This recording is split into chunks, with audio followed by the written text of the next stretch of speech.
Welcome to the Undisputed podcast. I'm your host, Jenny Taft. This podcast is the full show from today's episode of Undisputed from start to finish. They've got a busy slate, so skip Shannon, let's get to it. Welcome to Undisputed. We are live from LA. I'm Jenny Taft here with Skip Bayless, Shannon Sharpe. Good morning. Good morning. How are you, Jenny? Good. You? Yeah, I didn't look Larry Hair, Skip. Got tired of you talking about how you do me. You know, everybody knew I don't wear no tie. So I came with a tie today. Looks nice. You came with the tie? Yes. Playing for a tie, playing not to lose. No, I don't do that. I don't do that. It just I think we're about to talk about the GOAT, but I'm uncomfortable talking about myself, so I'm going to lay out of this conversation. Wow. Okay, lay out. Oh, we talk about a young GOAT. Yeah. That is how we're going to get this started. I like the confidence. Yeah. We have a lot to get to today. Should Dak Prescott take an America's team discount? Is that kind of Don't do it. Yes. No. Does that really exist? Yes, Dak. I don't know. Will Baker Mayfield be able to figure out the Rams' defense? But first, we have the quarterback matchup of the weekend. Lamar Jackson and Patrick Mahomes face off on Sunday and are the only two quarterbacks this season with 7 touchdowns and no interceptions. When asked where Mahomes compares to the current GOAT, Tom Brady, Lamar said Mahomes is well on his way to getting there in just his 3rd season. Some high praise. So, Shannon, do you agree that Mahomes is on his way to GOAT status? I do, Skip. He started a great foundation. He's the youngest MVP since Dan Marino won the award at the age of 23. He has a great young team around him: Tyreek Hill, Sammy Watkins, Mecole Hardman, Travis Kelce, great offensive line. And Andy Reid, who is one of the best play callers in all of football, who's going to put him in situations so he can have success. So the numbers, he will always be in the discussion, Skip, for the MVP. Now, there are certain ways, in order for you to be considered the GOAT, you need titles and you need MVPs. It's kind of hard to be an MVP in the GOAT discussion with no MVPs and no titles, although Barry Bonds has no titles, but he has 7 MVPs, and some consider him the greatest baseball player to ever live. But I think the thing is, Skip, for my homeboy, is that the foundation is there, because he accomplished this so early in his career. You look at Magic Johnson. Magic Johnson had the titles before he had the MVPs. Michael Jordan had the MVP before he had the titles. And you see Tom Brady. Tom Brady got the titles first also. 3 titles, and then all of a sudden didn't win his first MVP until I think 2 or 3 years after he had won his last Super Bowl title. So he had a great foundation. Okay, I got the titles. Now let me work on some individual awards. Now, my homeboy can put together, a title here in the next year or two, because I believe he's going to, probably going to repeat this thing. Yeah, another 50 tubs, 5,000 yards. Really? Yeah, make the play. That's your prediction? Yeah, I'm predicting that right now. There are very few players that's currently playing have what we call a GOAT ceiling. You like that? Yeah, come on, you like that, Skip? A GOAT ceiling. Did I say I like that? You like that? Skip? Go ahead and say it. You go ahead and say it. A GOAT ceiling, which means that they have the ability that if they play their absolute best and continue along the path that they're on, he has that potential. Aaron Donald is another guy that I would put in that boat. Skip, here's what's so amazing about this, and you're like, oh my goodness. Coming into the season, Dan Marino and Kurt Warner took 40 games for them to get to 300 yards passing in a game and 4 touchdowns. Took them 40 games. My homeboy did the exact same thing in 19 games. Now, they had 5 games in the first 40, Jen, with 300 passing yards and 4 tubs. My homeboy got 6 in 19, did it in half the time. So guess what, Skip Bayless? He got a hope. Even if he played the rest of this year out, he's still going to have to go into next year 5 games deep before. Ain't no telling he might have, 15, Skip? Might have 15, might even have 20. So he has the trajectory to be GOAT or one of the GOATs. One of these mornings, God is going to say, Shannon, that's enough. And he's going to go Old Testament on our debate desk, and he's just going to strike it with lightning. Lightning bolt's going to hit right here. Just to say, Shannon, I don't want to be a that's part of enough. Yeah, I'll be feeling energized. I'm going to be This is such blasphemy. It is such sacrilege. Why? What just came out of your Hall of Fame mouth about how this guy's got a trajectory to GOAT. Yeah, GOAT ceiling. A GOAT ceiling. I'm going to remember that. Okay, let me start with the fact that Lamar Jackson did say this on the week that he must go to Kansas City for the second time in his career and face Patrick Mahomes in his home. Right. I have no problem with Lamar saying this because it's actually shrewd operation to say that this week because you do heap even more unrealistic expectations upon the shoulder pads of young Patrick Mahomes that he doesn't yet deserve. But that's a cool thing for Lamar to say. He don't deserve it No, after 50 touchdowns and 5,000 yards? Yeah, now I'm to my butt, and it is a Mount Rushmore tall butt. I can't believe that you, of all people, would already buy into this concept that Patrick Mahomes is on his way to becoming the GOAT. That's what you just said, on his way. He has GOAT status capabilities. GOAT status capabilities because, A, that is so outrageously, prematurely unfair to poor Patrick Mahomes. And I'm going to call him poor Patrick Mahomes today. And number two, it is so all-time outrageously, offensively unfair to Thomas Edward Patrick Brady Jr., the GOAT, the unquestioned GOAT, who has built a mountain that's taller than the Mount Rushmore mountain in the Black Hills of South Dakota, that there is no way, I can just go on record right now, Patrick Mahomes will never be able to eclipse or transcend. They said that about Joe. Oh, did they? They said nobody's going to be able to clip what Joe Montana did. And lo and behold, Jenny. So are you predicting this? I think you just did. You said that Patrick Mahomes is going to go to, let's just say, 10 Super Bowls and win 7 of them. Hold on, is that what you're predicting? That's not what I'm saying, Skip. So you and some consider Michael Jordan to be the GOAT of the NBA. Yep. He doesn't have the most regular season MVPs. He doesn't have the most titles. So let's just say for the sake... He just went 6 for 6 with 6 MVPs. But did Tom Brady go 6 for 6? So let's just say for the sake of argument. Got to 9. Okay, let's just say for the sake of argument, Pat Mahomes goes 4-0 in Super Bowls with 4 MVPs and 4 regular season MVPs. Can he not be in the discussion? Unbeaten, untied, and the MVP in all of them? You know, maybe he's got a shot at being the empty calorie GOAT. That's how you know, the stat GOAT. Maybe he's got a shot at being the Madden GOAT. I may give you that. Can we even go so far as to say he could be next in 3 years from now when Tom Brady finally calls it a day? His time up now. Okay. Oh, is it? Yeah, he on the clock. Shannon Sharpe, do we get that on tape? He on the clock. Oh, he's on the clock. On the clock. He said till 45. I don't care what they got to do. 42. That ain't got nothing to do with Mahomes, who's boy. favored to win this year's Super Bowl? Help me out. Is it Kansas City? No, it's New England. No. It's quarterbacked by, Thomas Edward Patrick Brady Jr.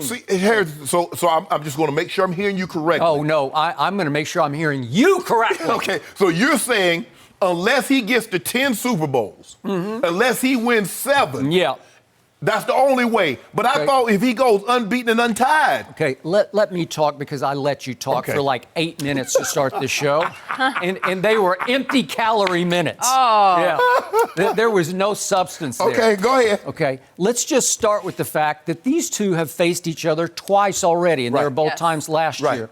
And in their first ever meeting, it happened to be in Foxborough on a Sunday night, Tom Brady, in the fourth quarter alone, threw for 182 yards. Think about that. Just in the fourth quarter, he went 182 up against Patrick. Patrick obviously can't play defense, and you can argue Patrick's defense wasn't quite as good as Brady's defense. It was a little shaky at that point in the season. They've been shaky all year, but okay. All right. And yet, Tom Brady not only threw for 182, but he ran 4 yards for a crucial touchdown in that game that turned the game back around in New England's favor, and they finally prevailed 43-40. And then I don't have to remind you what happened when they faced off in Patrick Mahomes' home in the AFC Championship game in overtime.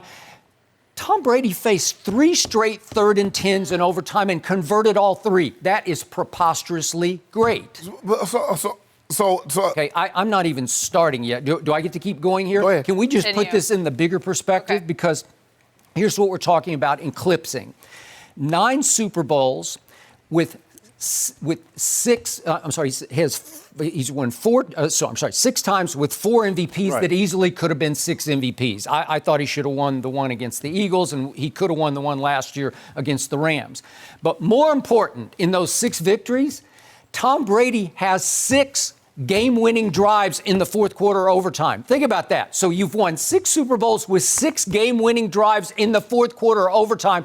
That's the mountain at which Patrick Mahomes is looking up to right now. How can he eclipse that? The truth is, how could anybody do that? Because Brady, against the Legion of Boom in the fourth quarter, threw for 124 and 2 touchdowns and brought them back from 24 to 14 down against Seattle in that Super Bowl. And I know what happened at the end of the game, but he did that, right? And against Atlanta, he throws for 246 in the fourth quarter in overtime, and obviously they were completely down and it appeared to be out in that game, and he brought them back. And in one of his losses, he threw for a playoff record 505 yards. Is that not Patrick Mahomes-esque? Hold on.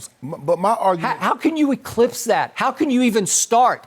It's such magnitude that it's preposterous we're even having this conversation right now. But you say Brady is the GOAT when Joe Montana is unbeaten and untied, has yet to throw an interception in the Super Bowl. It's on career achievement. It's on vastness. Skip, that's what it's not favored to go to a 10th, and I will not be at all surprised if he wins another one. But I'm saying, okay, Skip, the guy's only in his 3rd year. I'm saying trajectory. So he has a great foundation. He's already a league MVP. 50 touchdowns, 5,000 yards in a season. Let's just say, for the sake of argument, he has a 15 to 20-year career, and somehow he can win another 2 to 3 MVPs, and he gets to wins 4 Super Bowls with 4 MVPs. He cannot be in the discussion, though he's unbeaten and untied in Super Bowls, because he lost twice to Tom Brady? What kind of argument is that? So Tom Brady should not be here, because you just said Eli doesn't belong in the Hall of Fame, and he can't see Eli in the playoffs. 9 Super Bowls with 6 rings. No. 6 game-winning drives. Can Patrick Mahomes eclipse that? It's impossible. So if Patrick Mahomes does not have a game-winning drive in the Super Bowl, yet he wins, it's going to disqualify him from being in the GOAT? Yeah! No! Yeah! Stop that, Skip. Come on, that's I'm starting it right now. That's ridiculous. He's already done that. Patrick Mahomes has done what? Stop it. Let's see what he did. He won 1 MVP in a tricked-up Andy Reid offense designed to max out the quarterback's stats. That's it. Period. End of story. Skip. That's what he did. Skip. And he looks like a great young prospect. But is he going to be better than Lamar Jackson or Kyler Murray? I'm not sold on that yet. I don't know if he even has next. Really? I'm not sure. Yeah, really. Hold on, Skip. First of all, any quarterback that's worth his merit, and every quarterback that plays, the offense is catered to what he does really well. So even though the offense that Andy Reid is calling is very friendly, it's still the West Coast system, because I hear some of the play calls in 22Z and Y slant. X slant. I still hear it. But Skip, at the end of the day, it's him that has to go out there and operate it. There have been a lot of guys that played in the West Coast system that can't say, well, we did what Joe did, or we did what Steve Young. John played in it late in his career. Everybody doesn't have that luck. All I'm saying, Skip, is that his trajectory, he has a tremendous foundation. Everybody can't say they have that foundation. At 23, he's an MVP with 50 touchdowns and 5,000 yards in a season. I'm just saying, moving forward, if he continues on this path, he wins some MVPs. He wins Super Bowls. He cannot be in the discussion because he lost to Tom? No, I didn't say that. That's his start. That's what he has on his resume so far, which is very little. Oh, Tom lost to Joe Flacco twice. Tom Brady lost to Joe Flacco twice at home. Joe Flacco. He lost to Eli Manning, 116 and 116. Shannon, 9 Super Bowls, 6 with 3 rings. losses. And by the way, in the losses, he threw what should have been the game-winning touchdown pass to Randy Moss with 2 minutes left. He did his job. He did his job. And then Eli closed his eyes and threw it as far as he could under duress, and it stuck in Tyree's face mask. It's the luckiest pass in Super Bowl history, and it cost Brady another Super Bowl. Patrick Mahomes led the Chiefs on what should have been the game-winning drive, but you heap praise on Tom for coming back and tying the game, yet you criticize someone else when they do the exact same thing to Tom Brady. I'm trying to figure it out why. Well, who did that to Tom Brady? Eli? Yes. Did he do it with skill or luck? Seriously. Skill. Oh, was it? Yeah. Oh, that was skill. Yeah. Oh, what about Mario Manningham? Was that skill? That was skill. I'll give you that. And Brady had 1 Super Bowl misfire. He barely missed Wes Welker on a pass Wes probably should have caught. What about the throw to Edelman? Yeah. When the guy had it picked and he hit off his foot and Edelman caught it. Okay. What was that? All right. Was that sometimes skill? you get a good bounce here or there. So How about 246 in the fourth quarter and overtime? Was that skill? Yes. Yes. Skip. It was outrageous all-time GOAT skill is Skip. what it was. Skip. You've never seen anything like it before. Have you ever seen a better clutch performer over time than Tom Brady? Ever. You haven't. Skip. What has Patrick Mahomes done in the clutch yet? Nothing. We don't know yet. Hadn't had enough opportunities. Did you not see him against Baltimore last year? Against Baltimore, yeah. What did he do? On 4th and 10? Regular season game. Oh. He almost lost it. No, I don't do it almost. Yeah. Did he win or lose? Yeah, Skip. he won. What you're doing here is that because I'm saying that Patrick Mahomes has a Hall of Fame trajectory, I'm not trying to dismiss what Tom has already done. Tom is where he is. Okay. Is Patrick off to a better start than Cam Newton was off to in his first 2 games? Cam Newton threw for 400 plus twice in a row. And then what happened? But Skip. Is he goatish? No. Skip. Only Dan Marino can say, at the age of 23, I was an MVP of the league. Only Peyton Manning can say, I threw for 50 touchdowns and 5,000 yards in a season.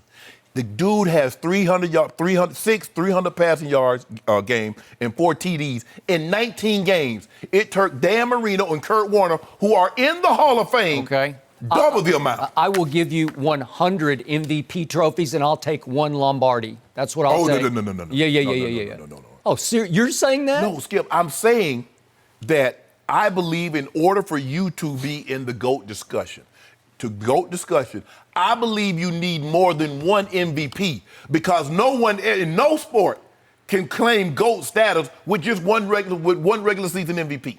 Well, Name the player. Tom Brady isn't an MVP winner. Yes, he is. He won 3 of them. Okay, but he's not like dominating it every year. No, but you say he should be the MVP every year. Skip. If Tom Brady did not have any regular season MVPs, it's hard for me to say that because he has 6. At some point in time, you got to do something over the course of the season. Tom Brady has led the league in touchdown passes. He's an MVP. He's a Super Bowl MVP. Okay, what means more to me is Tom Brady has been to 13 AFC Championship games. Patrick Mahomes has been to 1. 13-1. Right. Look up at that mountain, Mount Rushmore. It's way beyond Mount Rushmore. Skip. Michael Jordan did not play in more finals than Magic Johnson. Magic Johnson went to 9 and 12 years. Jordan went to 6 finals. But people consider it because he won. Magic, did that make it? 5 is nothing to sneeze at. Magic is a 3-time finals MVP, a 3-time regular season MVP. Okay, so are you making the case he's better than Jordan? Oh, my God. Skip. No, well, what's the point? He's just not. Skip, and he was great. Skip, my point is that where Mahomes is right now, going into his 3rd season, he's on a GOAT trajectory if he can continue this. If he wins a couple of... Skip, he already... Continue what? What is he continuing? Winning MVP? No, Skip. So Patrick Mahomes is never going to the Super Bowl. Well, I don't know. Is he? I don't think he's going to this year's. So, in other words, when they drafted Tom Brady, you knew from the time they drafted him. I didn't say that. Okay, then. Yeah. So how can you say you don't? I don't need to look back. I'm looking ahead to what he's doing. They're still favored to win again. Skip. So that's how Vegas makes money. That's how a lot of bettors make money. You take the favorite, I take the underdog. Mike Tyson was the favorite. Okay. 42-1, 25-1. What happened? Okay, well, I've put my pride on the line. I picked New England before the year started. You pick New England every year. I don't pick New England. I haven't every year. Okay, well, every year since we've been on this show. Well, once he arrived and he took over the game the way he has, I just said, that's it. And I don't see any drop-off. You said you saw erosion in his game last year. I see none. Do you see any drop-off in my homeboys from last year? Not yet, but they haven't played anybody yet. Oh, no. But the Cowboys just load his play at everybody, top of the top. Well, are we talking about the Cowboys? No, Skip. Did I say Dak is on a GOAT trajectory? I did not. Oh, of course not. Not when you're a game. How about my little guy, Kyler Murray? He's gone for 300-plus passing yards in his first 2 games ever. No. 300-plus. Am I saying GOAT trajectory? No. Skip. No. First of all, nobody even thinking they get into the playoffs anytime soon. Okay. So you can't be a GOAT in the GOAT discussion. Have they been maybe the biggest surprise in the league so far? They tied the Lions, and they pressed the Baltimore Ravens. The Lions just beat the Chargers. The Lions has one playoff win since the 1950s. Some and we people talking about thought that. Arizona would be the worst team in the league. And they still could be. Okay, well, they just tied the Lions, and they took the Ravens to the wire. Well, let me take They were a 13-point underdog. They're the surprise of the league. Well, let me take Sorry. that back. There's no way the Cardinals can be the worst team. Miami got that I know. unlocked. But Miami got that unlocked. Okay, but we didn't see that coming before the year. Nobody was talking about Miami as being a disaster when the year started. Yeah, but once they started trading their best players, well, we kind of figured that. But Skip, all I'm saying is, look, Patrick Mahomes, yes, he's going to have to win MVP Super Bowls. That's the only way you can be in the discussion. Mm-hmm. Yes, I get that. All I'm saying, but it's so many Super Bowls to even get in the discussion. No. You don't have to have Skip. Michael Jordan does not have the most NBA titles. No. He does not have the most regular season MVPs. So that's the notion that you got to top what somebody else has done in order for you to be the GOAT. You're changing the rules. Okay, but MVP is very subjective because there was a lot of Jordan backlash among the media because he wasn't always the best with the media and he could be a little difficult. Yes. Okay. And it seemed like year after year I'd say, Michael didn't win the MVP. Yeah, well, I've been saying that about Gold James. Okay. I said, he ain't win the MVP. Same that's fair. Discussion. Empty calorie MVP. There you. Okay. No, all I'm saying is, Skip, all the kid does is keep playing. Let's see. You and I got a feeling we're going to be, it's the 19th? 2019, 2025 at the bare minimum, we're going to be doing this. We'll sit back and like, Skip, how you feel? You remember on September 19th, 2019? You predicted GOAT. Oh, yeah. I'm going to remember that day. Yeah. And my homeboy got 3 MVPs and 3 Super Bowl wins. How you feeling now, Skip? You want to bet on that? Are you feeling right now, How many Skip? years is that? That's like 7. So he's going to win 3 of the next 6 Super Bowls, says Shannon Sharpe. 3 of next 6. Okay. You booking that? I will bet wait you. Wait a second. I will bet you 1,000 cases of Diet Mountain Dew that Patrick Mahomes does not win 3 of the next 6 Super Bowls. Want to bet that? I'll take it right now. 1,000 cases. They might take Mountain Dew off. They say it's bad for your health, so they might not be making Mountain Dew. Not available. One a day keeps the doctor away. No, it does not. I think they got to do what works. You got to do what works. The trajectory, the GOAT ceiling. Okay. He's one of the very few young players that has that kind of ceiling. I feel very comfortable saying that. Yeah, okay. God, will you please let him be? Just let him have that. Let him have GOAT ceiling. Just GOAT ceiling. Skip, I didn't say he was. I said he's on that trajectory. You make it seem like I'm just poo-pooing what Tom has done. Tom has been great, all-time great. There's no denying that. But to say just, he got no chance. They said that about Joe Montana. There's no way anybody can. How you going to go do better than 4-0 with 3 MVPs and 3 MVPs in the regular? How you going to do better than that? I know, but somebody came along and did do better than that. So now. Are you predicting that? No. Oh, my goodness. So just because Tom did it, because Tom did, nobody else can do it. That would be boring. You know what? I think Kyler Murray's on GOAT trajectory. No, you don't. No, you don't. No, you don't. Well, what about your guy Dak? You didn't even bring him up. You're not going to go there. You already know what he is. I say he's Brady-esque, but I don't say he's better than Tom Brady. I didn't say my homeboy better than Tom Brady. Well, speaking of the Cowboys QB Skip, we won't go GOAT ceiling yet, but still no extension for Dak. Should he take an America's team discount? I'm kind of over this whole discount thing. Yeah, exactly. No discounts, right? We will go there next. Don't forget, you can check us out every day on the Fox Sports channel on SiriusXM. We'll be right back. No mercy. Are you ready for what's ahead? You can't always predict the future, but you can game plan for it.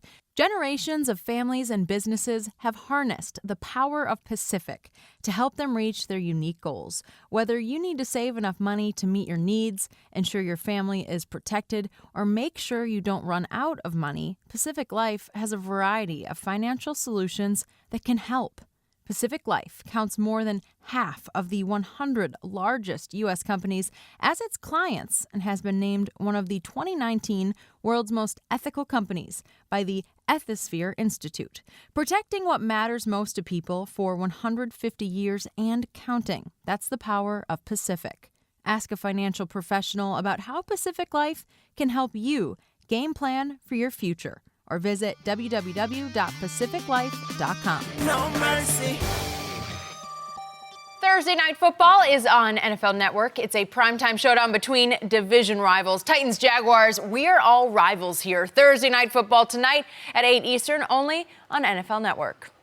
In the latest edition of Sports Illustrated, Dak Prescott graces the cover, and he's featured in an article asking what the Cowboys are worth to Dak. As the QB and Cowboys continue contract negotiations, the article argues that Dak should take a discount because of all the benefits from playing for America's team. The article quotes Stephen Jones, who praised Ezekiel Elliott for his latest deal. Stephen said this: "I think Zeke bought in and gave us the terms we wanted on the front end of his contract." You'll look at where it compares to the other backs. A lot of the money comes at the end of his deal, so he gets his average salary per year average up. He got that. He said, "I understand what y'all are trying to do." He knew we needed him to take a little less on the front end. We've been all over this from the beginning. All over this one. Well, this guy has. That's an interesting quote. Shannon, I start with you here. Should Dak take an America's team discount? Hell no. He's under no obligation to give a team a discount. Watch your language No. on this show. Heck no. Family show. Nah, it's not a family show. You know what, It's not a baby? family show. Look, he's under early no show. obligation to give the Dallas Cowboys a discount, because once you give a discount, you perpetuate something, and then they always expect a discount. There's a reason why you do not see the Four Seasons and the Ritz-Carlton advertising rooms for $200, because they know once they go down there, they'll never be able to charge $1,000 again. And see, what happens is, once you give a team a discount, guess what they expect, Jenny? Yep. They expect everybody else to give them a discount. So I'm telling Eric Shanks right now, I want to go into negotiation with you, because I want to say, you know what, Jerry, do you know how much money you making from AT&T? Do you know how much money you getting from Pepsi and SeatGeek and everybody else? So you should be willing to give us a discount to do these TV rights. But he's not going to do that, nor should he. Let's give Bayless a look. They always says taking a discount, but taking a discount, does that guarantee? So is Jerry Jones and Stephen Jones guaranteeing, if I give them this discount, we're going to win Super Bowls? That's what you said. You said guarantee it. They can't guarantee that, because there are no guarantees in sports, because anything can happen. I give up $25 million. I get hurt. What am I doing now? Then what? Where's Jerry and Stephen at? See, they try to sell this notion, America's team. Well, if you win in Dallas, hell, you win anywhere. John Elway did not play in Dallas. John Elway is a big deal in Denver. Dan Marino did not play in Dallas. As a matter of fact, I'm going to go even lower. Mark Loreth played offensive lineman. Big deal, and guess what? Got green chili, selling green chili out of Yin Yang. Ed McCaffrey. Ron Smith selling coffee. I look like Juan Valdez. Yeah. So if you win, you need to win regardless. It's about winning. Mark Brunell, Skip, how he doing in Jacksonville? He a big deal, honey. Just because he beat you. But it's about the winning to have It's about the winning. All right, And you see what Stephen trying to do? Stephen tried to spin it. Well, you know, Zeke, you know, most of his money on the back end. Oh, well, how about this here? You gave Zeke an extension. He had 2 years left on his contract. How you feel about that, Stephen Jones? Tell the people that. Well, we had Zeke Elliott under contract for 2 more years. So if you gave him $1 more than his contract stipulated, Zeke won, but he's trying to spin it. If I'm Dak Prescott, it seems to me Dak ain't listening. It seems to me Todd France is not hearing what they got to say, Skip Bayless. And again, you see what they're doing, Jen? I told you earlier, they keep trying to sow these seeds, hoping they grow. But guess what, Skip Bayless? They sowing these seeds, but Dak's mind is not fertile soil. They haven't taken root yet. He ain't hearing nothing they got to say. And they just keep sowing them. They don't try to plant mustard seeds. They try to plant turnip seeds or apple seeds. It ain't nothing took root yet, because he ain't hearing nothing they got to say. He said, I want my money. I'm giving you an honest day's work. Hey, I ain't giving you no discount on my play. How am I playing? Is my play discounted? Okay, I tell you what. You discount my money, I discount this play. How you like that, Jerry? How you like that, Stephen? I didn't think so. I'm not giving you a discount. If I choose to, if I say, you know what, guys, I'll be willing to take less money. I'm going to bring that to you. But don't you bring your buddy here in the negotiation expecting me to give you no discount, because it ain't happening. Really? Are you now negotiating for Dak Prescott? I might be.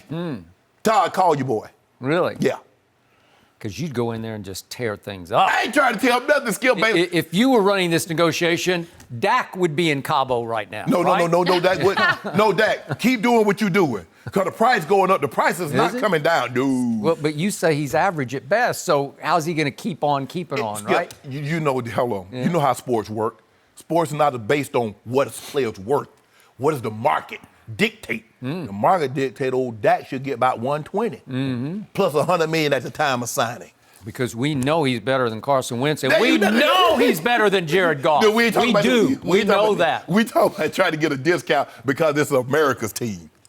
Okay, back to the Stephen Jones quote on Zeke's negotiation.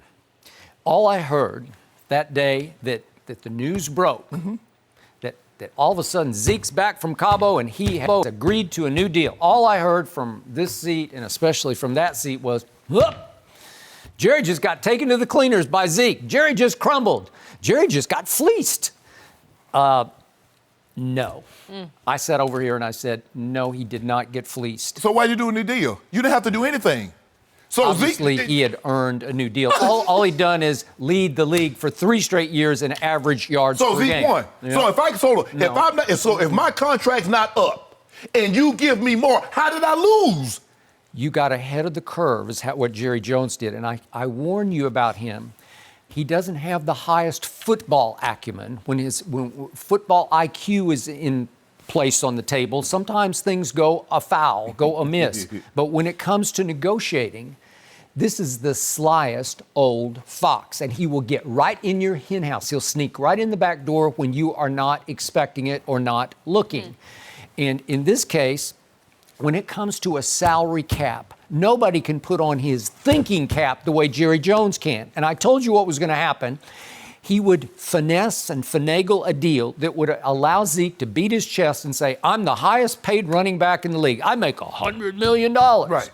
And then you start to break it down and you look at second level, third level, and you say, wait a second, this is actually a team-friendly deal because 30% of the $100 million come in the last couple of years, and I'm knocking on wood for Zeke, but we don't even know if he can make it that far in the deal. True. Okay? So he got a good deal, but he did not get a great deal, and he did not fleece Jerry Jones. The truth was Jerry fleeced him. How? Because he's worth way more than he got. That's what I told you that day. But Skip, he's the best running back in football. He's under contract. Oh, come on. Well, he had outplayed it times 10. But that's what they use. He's under contract. Okay. So if he was in the last year of his deal, if he was totally free and he signs this deal, I get it. Okay, but if I got 2 years left. Now you got him under wraps for the next, what is the go out, like 7 years? Yes, it was a 5 years. Okay. Yeah. Okay, so for the next 7 years, he is under your quote-unquote control financially. Maybe 6 years. Okay, maybe 6. But whatever 6 it is, 8, it's going to take him to the end of his career. Yeah. So now you have no more worries about Zeke and money, and your Super Bowl window is opened wide open. It's all the way up to the top right now. So for the next 3 or 4 years, you have maxed out your ability with a team-friendly deal with Zeke to add to get Amari done, to get Byron Jones done, to get all the right contracts done to max out your Super Bowl capabilities. So what was the likelihood? So let's just say for the sake of argument, you keep talking about he has Zeke under contract for the next 7 or 8 years. What was the likelihood that Zeke was going to play 7 or 8 years at the running back position in the style that he plays? Thank you. That's what Jerry's thinking. So, Zeke, you got to do us a solid here. And that's what you got to give us all these years so we can spread it out because now in the next 2 years, his base salary is 6.8 this year and 9.6 the next year. That's your base salary. That's your base. Okay. So guess what, Skip? Cap friendly. Okay. His base salary. How much did Jerry give him to sign? Yeah. Okay, so what? What's your point? My point is, think about this. He was only scheduled to make 13. He's going to make 15 in base salary, plus the money Jerry gave him to sign. Jenny, how am I losing? If I'm under contract for 13, you give me a deal for now I got 15, plus another 25 to sign. Is he a happy camper? Yes! Hold on. You mean to tell me, as opposed to making $13 million over 2 years, I can make 40? I'm supposed to be sad about that? I didn't think so, Skip Bayless. I know, but if you leave him in Cabo and let him sit through the season, what does Jerry look like? Looks like a fool. Well, exactly. So, hold on. if Jerry was so good, he can win. I can win this. Jerry won this one. Skip. Yeah, he just did. Skip, I'm trying to. He's got him under. He's got the best running back in football under a team-friendly contract that's going to take him to the end of his career. Skip. Thank you very much. Game over. Jerry wins his quote-unquote Super Bowl. Zeke. All Zeke was trying to do was maximize the money over the next 3 years. I believe Zeke Elliott is going to make at least 45 million. Let's just say he makes 45 million. Well, Skip, he was only scheduled to make 13 over the next 2 years. So if he gets 45 over 3, how did he lose? He's worth a lot more. I told you he was. And again, Dak is about to more than double him in guaranteed money. And that's just wrong.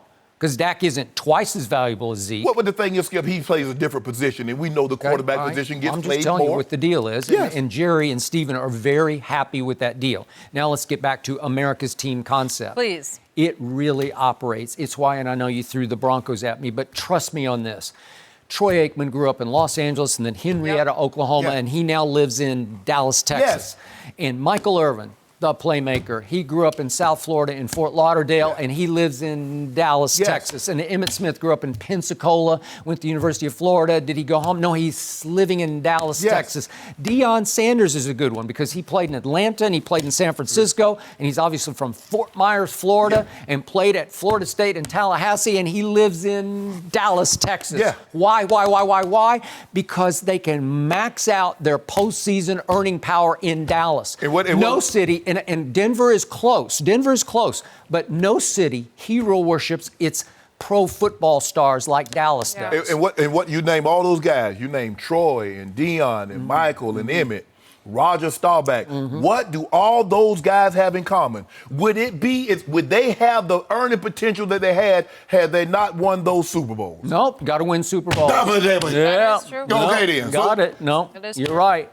But if you're even a lowly member of the Super Bowl roster, if you're almost a no-name, if you will just win, put your ring on and stay in Dallas, be a part of it. You can get paid to attend the opening of a letter. That's what it will be. You'll get to go every weekend. You can just see in the paper online. You can just see so-and-so, no-name cowboy from Super Bowl team is appearing at X dealership, right? Yeah. It's what happens. You get a retirement deal that just lasts and lasts. I mean, but some guys like that. I mean, raised like that in Baltimore. Raised is a mythical, a godlike creature because he won and he chose to reside there. I think I don't know for certain. There's no way to prove it, but I think I could have been an even bigger deal had I chose to live in Denver. Skip, that's not what I chose to do. I'm up here with Skip Bayless without living in Denver. Life is good. So I ain't all bad. I'm up here with Jenny. I'm up here with Jenny and Taft. I appreciate that. Yeah, that's what it is. How that is. But in Denver, you still are that person. And I didn't even play in Dallas. Who knew? You mean to tell me you can get a job and you don't have to play for the Cowboys? Wow. There you go. Who's the hottest new commentator on sports television? Could it be Tony Romo? Skip, Tony is good. Wow. But that was... Is Chris Collinsworth a slouch? No. And he played in Cincinnati. There's another guy who went back to the field this year who didn't have quite the same success in the booth. So it's not an automatic. But did he not get that chair on Monday Night Football? If you don't live up to it. And I'm sure off his auditions, I knew him from just dealing with the media. Right. He wasn't the greatest, the most electric personality, but did he get in the Monday Night Football booth? Yeah. Booger McFarland, he's doing it now. He played at Tampa and Indy. Okay. Huh. But but what did he have? Still what did he gotta do? be good. But Skip, what did he do? He won a Super Bowl in Tampa. He won a Super Bowl in Indy. It's credentials. America's team. Here's what happens. All of a sudden, Dak Prescott has $50 million guaranteed off the field. Some of it's from disability insurance, but others come from long-term deals with Pepsi and Tostitos and Campbell's Chunky Soup and Beats and DirecTV, and I can just go on and on and on and on and on and on. I think it was up to a dozen ads just last year, and it seems like he's added a couple. That's what happens when you are the quarterback of America's team. And in this article, Stephen Jones was very upfront about the fact that it just kills Jerry and me that we haven't won a Super Bowl in 23 years. But in the next breath, he says, we're the most valuable team in all of sports. Exactly. I like that quote. But here's the thing. This is America's team. not Dak's team. See, Warren Buffett can take $1 for a salary because he owns Berkshire Hathaway. He's the longest shareholder. Yep. But Dak Prescott is not a shareholder in the Dallas Cowboys and is under no obligation to give them a discount, Skip Bayless. And I want you, Jerry, and Stephen Jones to stop trying to get this man to take a discount. Pay the man. It's your only hope, Shannon. Hey, I got no hope. To derail this Super Bowl train. Got no hope. Yep. Got no hope. Dak is a smart young man. He has great vision and perspective as the leader and face of this franchise. He will take a team-friendly deal, and it will be game over for you. Skip, if he's going to take a team-friendly deal, what's the holdup? They had this deal. Listening to you talk, they had this deal on the table for the last month, at least a month. And he ain't taking it yet. Because guess what? Yep. Because they got old Todd France guarding the hen house. Yep. Dak in there, he's like, oh, yeah, you trying to get to my hen, Yep. but I ain't going to let you talk to him. Yep. He ain't got nothing to say. He going to play.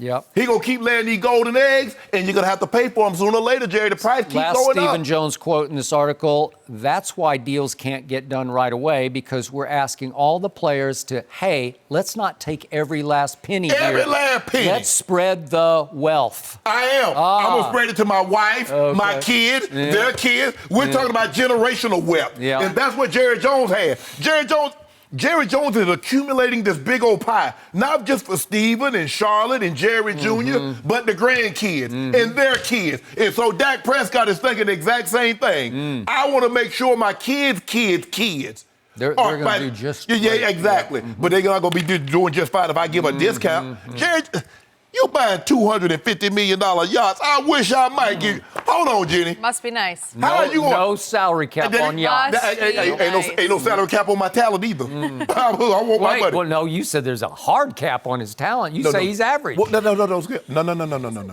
Oh, there's a lot of people that get paid. I want you to pay me. You saw what Walking to him got. You just saw what Jerry got. Skip Bayless tells me every day that I'm better than they are. Now all of a sudden he wants me to take less than guys say that don't deserve that money anyway. I wish I might. Yeah, watch. No, I've been watching. Yeah. I've been watching for the last month. You've been watching my quarterback play? And he's been playing unbelievable. Yeah. And Stephen and Jerry Jones keep singing that same old thing. This is smart of them. Huge feature, Sports Illustrated. You know what? Let's make everyone believe in this discount. I told them. They know what they're doing. And I know you mentioned that a lot. Been sowing them seeds. But Dak don't have fertile soil for mine. Them roots can't grow. They can't grow, Skip, there. We got to talk about LeBron. We're leaving this for now. I'm sure we'll get back to the Cowboys a bit later. Do you have a favorite NFL team or player? Think about how much better they must play and recover after high-quality sleep. More than 1,800 NFL players are now sleeping on Sleep Number beds. Sleep Number beds allow you to adjust on each side to your ideal firmness, comfort, and support. The Sleep Number 360 smart bed senses your movements and automatically adjusts to keep you sleeping comfortably through the night. With Sleep IQ technology inside the bed, it tracks how you're sleeping so you can know every morning how well you've slept, plus gain insights for your best sleep. Experience the smart, effortless comfort of the Sleep Number 360 smart bed. Find your competitive edge with proven quality sleep from $999. Sleep Number is the official sleep and wellness partner of the NFL. You'll only find Sleep Number at one of their 575 Sleep Number stores nationwide. Find the one nearest you at sleepnumber.com/cadence. No mercy. According to a list of NBA panelists, LeBron James was voted as the star who most defined the past decade. The King has racked up 3 titles, 3 Finals MVPs, and 3 regular season MVPs in that time frame. LeBron led all players in scoring and was the only player in the top 10 in points, rebounds, and assists. Steph Curry finished second, and Kevin Durant came in third. So, Shannon, is it even close between LeBron and, all the others? All the others. No. Well, go ahead and say hell no. Hell no. Skip, it's close. I mean, close like Earth is to Pluto. Is that close? Well, it's getting closer by the year. Yeah. So, no, stop it. LeBron James, 8 straight finals. First team All-NBA in the entire decade until last season. Jenny read this one. The only player Now, I think there's 30 teams in the NBA, about 15 players. So you look at about 450, maybe 475 players in the NBA. Yep. The only player in the top 10 in rebounds, points, and assists. Really? That's and telling. everything that you see going on with the free agency, who you thought brought that about? He changed the dynamic of the way we view the NBA. What you see with the KDs, the Anthony Davis, the Melos, all those guys, Skip Bayless. Yep. It's because of who? Made it fashionable.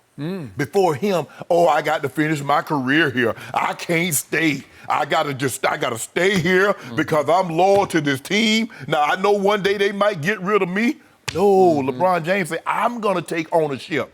He gave them platforms. Yep. Now you see everybody forming production companies. Everybody got a platform, uninterrupted, following his uninterrupted. Yep. And now you got boardroom. You got Steph Curry, got production company. Everybody branching out. The impact that Steph Curry had on the court with the 3-point changed the way we see the game now. Yeah. LeBron James has done that off the court. But he also did some free agency. Think about the frenzy that we just had, Skip. 1.9 billion in the first, 24 hours? That's his impact, Skip Bayless. I don't even know what I think you've said enough. I don't know. What's the discussion? Okay. Oh, I got a lot. Are we discussing this over tea? Yeah. Or are we discussing this over coffee? No. Or are we discussing it over something a little stronger? I think you need some Henny. Well, we could discuss it over When that too. I'm finished, you're going to need a we're big not. bottle of Henny. What's that big one? How many liters is that? That's a half gallon. Okay, half gallon. We don't need any. That's a lot of Henny. That's a lot. I Skip? hate to rain on the blind witness parade going on across from me, but I'm going to give you this. LeBron James definitely dominated the NBA over the last decade. He defined it. He was the MVP for better and for worse because he had epic achievements that you just detailed. He also had way too many epic failures, the likes of which Michael Jordan never even thought This about is not about having. Michael, I know, it's I'm about just them trying to guys. put this in perspective. And again, the article also concluded that he didn't dominate this decade the way Michael dominated the 90s or Bill Russell dominated the 60s. Just for the bottom line, just for the perspective of this. But you were right. It detonated. This whole decade detonated on July the 8th, 2010 with the decision. What sped the decision, and I had no problem with the decision. I didn't have a problem with it being televised. I thought he did exactly what he needed to do because what sped it, what had just happened, the Cleveland Cavaliers featuring LeBron James had just blown a conference finals to the Boston Celtics, which they led, and then they lost games 4, 5, and 6. And the owner of the Cleveland Cavaliers accused LeBron James of quitting in games 4, 5, and 6. And one of LeBron's insiders told several reporters at ESPN that LeBron had such a team issue, a personal issue going on inside the locker room, he had to be sedated for a couple of those losses. So I don't know what happened, but he flamed out in Cleveland, which sped the move to take my talents to South Beach. And then he goes to South Beach, and in his first finals with the Heat, what happened? They lost. Epic meltdown. I've never seen anything like it. It was the worst superstar meltdown I have ever witnessed. It was cringe-worthy because 4, 5, and 6 again, LeBron epic failed in those games and just closed down, and the chosen one became the frozen one. Okay, then what happens 2013? It took Ray Allen hitting the clutchest shot ever shot to save LeBron's legacy. Because if that shot doesn't go down after LeBron had missed the game-tying 3. What about the other 2 he hit? Okay, I'm just saying it still came down to LeBron missed, offensive rebound, Chris Bosh kicked to corner, Ray Allen swishing from the corner, and it saved LeBron's legacy from dropping to right now 2 and 7. That's what if that ball doesn't go through the hoop, LeBron is 2 and 7. It came down to that. And then 2014, of course, it was what was left of LeBron and Dwayne and the Heat. They got routed in the NBA Finals by a record finals margin. Did that ever happen to Michael Jordan? No, it didn't happen. Skip, this is not, we're talking about 2010. Okay. And then 2015, LeBron played 3 of the greatest playoff games he has ever played in my eyes. And again, undermanned. He'd lost Kyrie and obviously already lost Kevin Love. And he's got game 4 in his house, and they lose by 21, up 2-1. Well, that's an epic fail to me. Well, let me ask you this. Okay, but here's the thing. And I dismiss Dan Gilbert. I don't take anything that he says seriously. Because if you don't remember, I don't remember the owner of the Golden State Warriors, when they blew a 3-1 lead to Cleveland, saying Steph Curry choked. Saying he was that's a good point. He didn't. Okay. That's a very good point. Touche. Who's the owner of the OKC? Is it Clay Bennett? Clay Bennett. They blew a 3-1 lead to Golden State that same year. Yep. I don't remember him saying KD choked. No, good point. You see, when you're angry. But the Cavs owner, who's a pretty smart guy, he said, my guy quit. Right. Okay, he quit. So interesting. I want to ask you this. Without Scottie and Dennis Rodman, do you believe Michael Jordan would have won that last NBA Finals against Utah without Dennis Rodman and Scottie Pippen? Well, he basically didn't have Scottie Pippen in that Game 6 closeout game because Scottie was having he was sick, and he didn't even think he could play in that game, and they were pretty sure he wasn't going to be able to play in Game 7. Okay. So he did it pretty much without Scottie that night. Okay, let's take his first NBA Finals when they played the Lakers. You take the 2 best players, and I don't know, Scottie Pippen was one of them. So maybe you say Luke Longley or Bill Cartwright. Do you believe they beat the Lakers if it's just Magic Johnson? Because that's what LeBron did against Steph. He played without Kyrie and Kevin Love, his second and third best players. Okay, but then he failed. Then he didn't beat them. So he wasn't transcendent. Oh, we remember. He had him down 2-1. You remember when Scottie Pippen had that migraine in Detroit, flow with him? Do you remember? Do you know what Michael Jordan's playoff record is against the Big Three? Huh?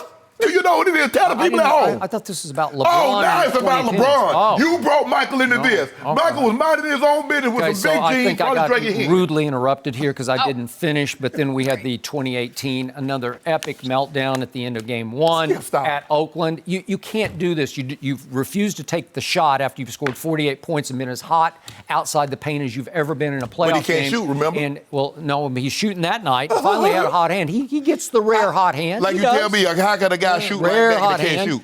And then J.R. Smith has a mental blunder, and all of a sudden LeBron goes over and sits outside the team. He sits down the bench from the team, and you want to talk about epic? He pouts. He goes into a funk, and he will not shoot the basketball for the first 2.5 minutes of overtime as they fall hopelessly behind, and it's ball game and series over. Let this sink in for a second.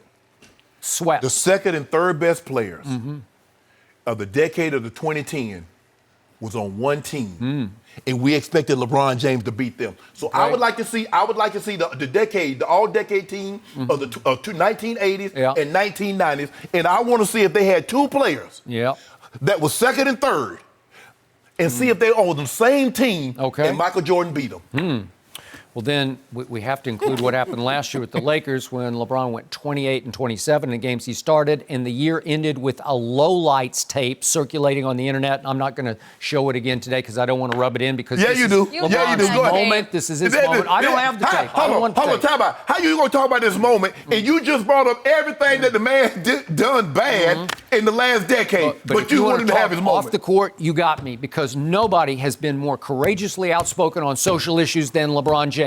He has revolutionized the way professional athletes can become business tycoons, entrepreneurs. No one's ever done anything. He has 119 million followers if you combine IG, Twitter, and Facebook. That's outrageously great. That may be his greatest achievement of the decade. That is his greatest achievement. Yeah, he dominates social media. No, Skip, first of all, Cristiano Ronaldo but I'm talking about American athletes in our... That's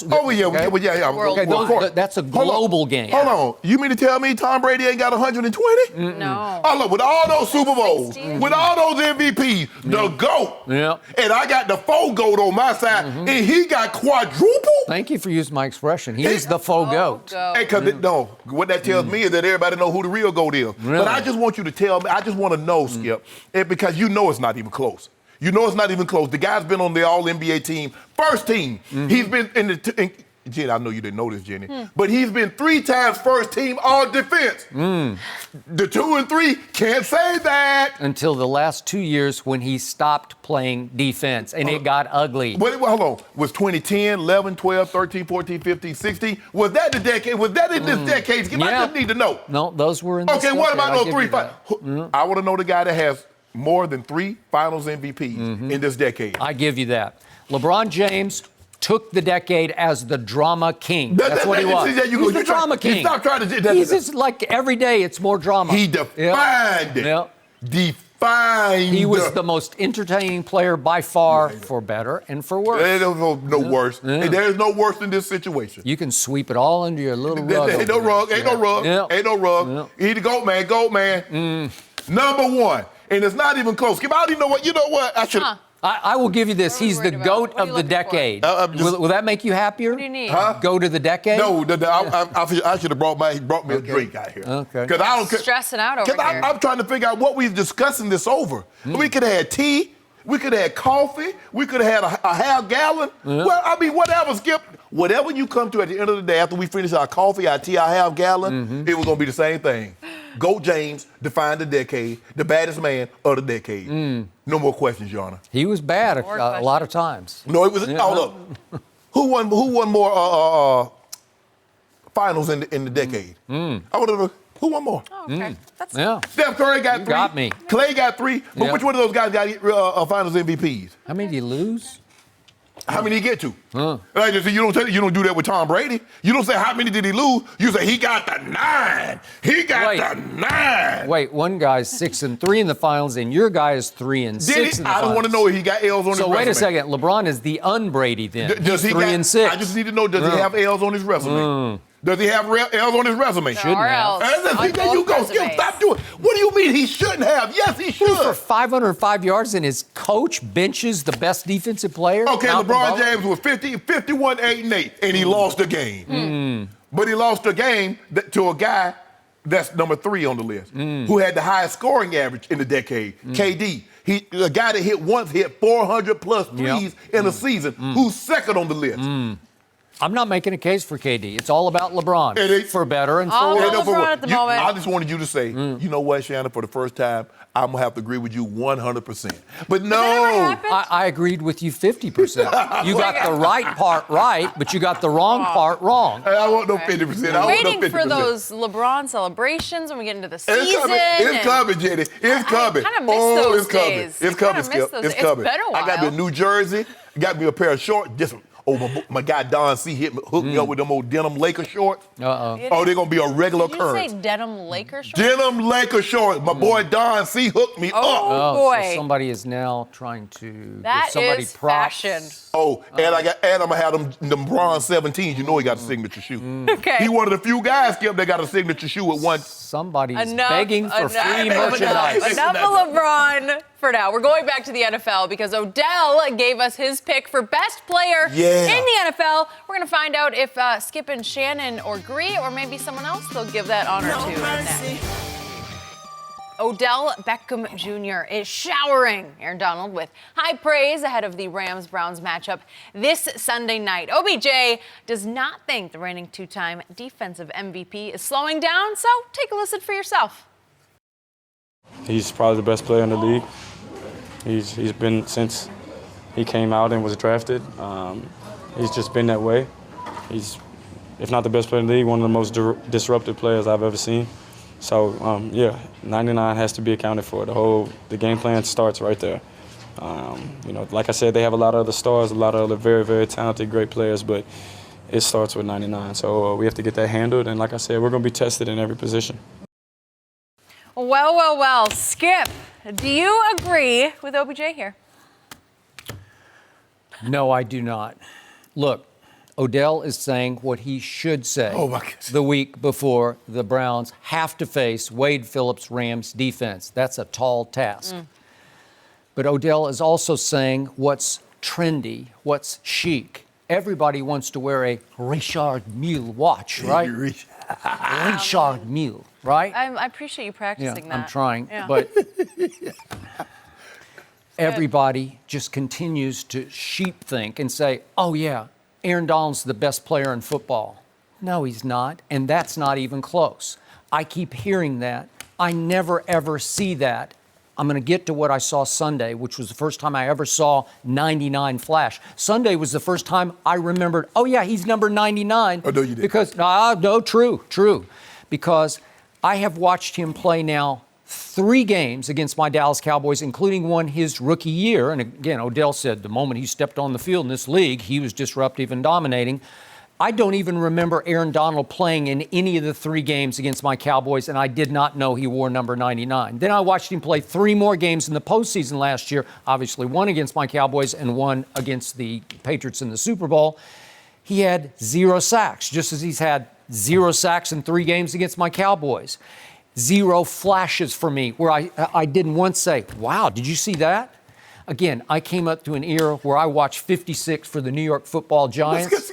Lawrence Taylor. Well, again, every time I turned on an LT game, again, that's the Lawrence Taylor. I'm not talking about LaDainian Tomlinson, but the LT, I would just say, they can't block that guy. 56. He's tearing their offense apart. They can't even get the ball snapped with 56 on the field. Odell didn't say he was the GOAT. Okay, I'm just saying, in my years watching Charles Haley in San Francisco and Dallas, you couldn't double block him. 94 just leaped off your screen. Reggie White had hard games against Dallas, but in general, every time I turned on a Reggie White game, I saw 92 just blow people up in the middle of the line and sack the quarterback. And Aaron Donald, I say, show me something. And finally, Sunday against New Orleans here at the Coliseum, he had 3 plays in the first half, like a 3-play sequence where I say, flash, flash, flash. Oh, he wears number 99. Whatever. Well, do you remember the play? He threw Kamara for a 6-yard loss, if we could see that one. And then followed by a couple of quarterback plays in which he got after the quarterback. Here's the one on Kamara. This is like, 90. Oh, there he is. That's Aaron Donald. Oh, yeah. I remember him. Okay. I love that. That looks Reggie White-ish, if I would. And then he got to the quarterback a couple times, and it was his big paw that collided with Drew Brees' thumb and sent Drew Brees into surgery. We can see a couple other plays where he got after the quarterback. Okay, so that was the first time I saw him flash, and the next time he flashed was just a moment later, and they show him running to the locker room because he had some back issue. And I'm thinking, I don't know, what's going on with that? So for that week, let's just do this. For the first 2 weeks of the season, Pro Football Focus ranks him, for that week, he was 19th best defensive player in the NFL. And for the year so far, he's 48th best, according to Pro Football Focus. But he's the best player in football? Well, he doesn't play quarterback, and clearly just by definition of the position, the quarterback is far more valuable than anything he can do. Yeah, it does. It has everything to do with it. Tom Brady is the best player in pro football, and it ain't even close. No, he's not. And just to frame this, I'm going to say it one more time. My guy, Dak Prescott, could not even make a single top 100 list. Okay. Not top 100. Aaron Donald dominated every one of them. Yeah, he should. He was number 1, voted by players. He should. Yeah, number 1. And I'm saying, how? Why? Show me, because my eye test keeps telling me Aaron Donald is not that guy. And if I have to pick the best defensive player so far that I've seen, it's Stephon Gilmore. He's starting to be Deion-esque. I'm not saying he's Deion, but he is so good at what he does. He's allowing Belichick's defense for the first time in a long time to do different things because they know he's going to take somebody out of every play. And that's what Deion did. Who he took out? The Jets. Who they got? Okay, I'm just saying. They didn't play the Jets. They played Miami. Yep. And they played who else? Pittsburgh. Pittsburgh. Wow. Juju. Yeah. Oh, okay. Okay.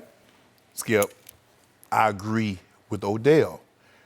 Everyone agrees with Odell. See, this notion, pro football is the only sport that unless you play quarterback, you can't be considered the best. Can a pitcher be considered the best player in baseball? Absolutely. Because Justin Verlander and Clayton Kershaw for years, Pedro Martinez, yes, they were considered. Can a point guard in basketball? Can a small forward, a power forward? Absolutely. But only in football, and in Skip Bayless's mind, can a quarterback, he can't be, he's the most valuable. No, ain't nobody saying nothing about no value. I'm saying the best.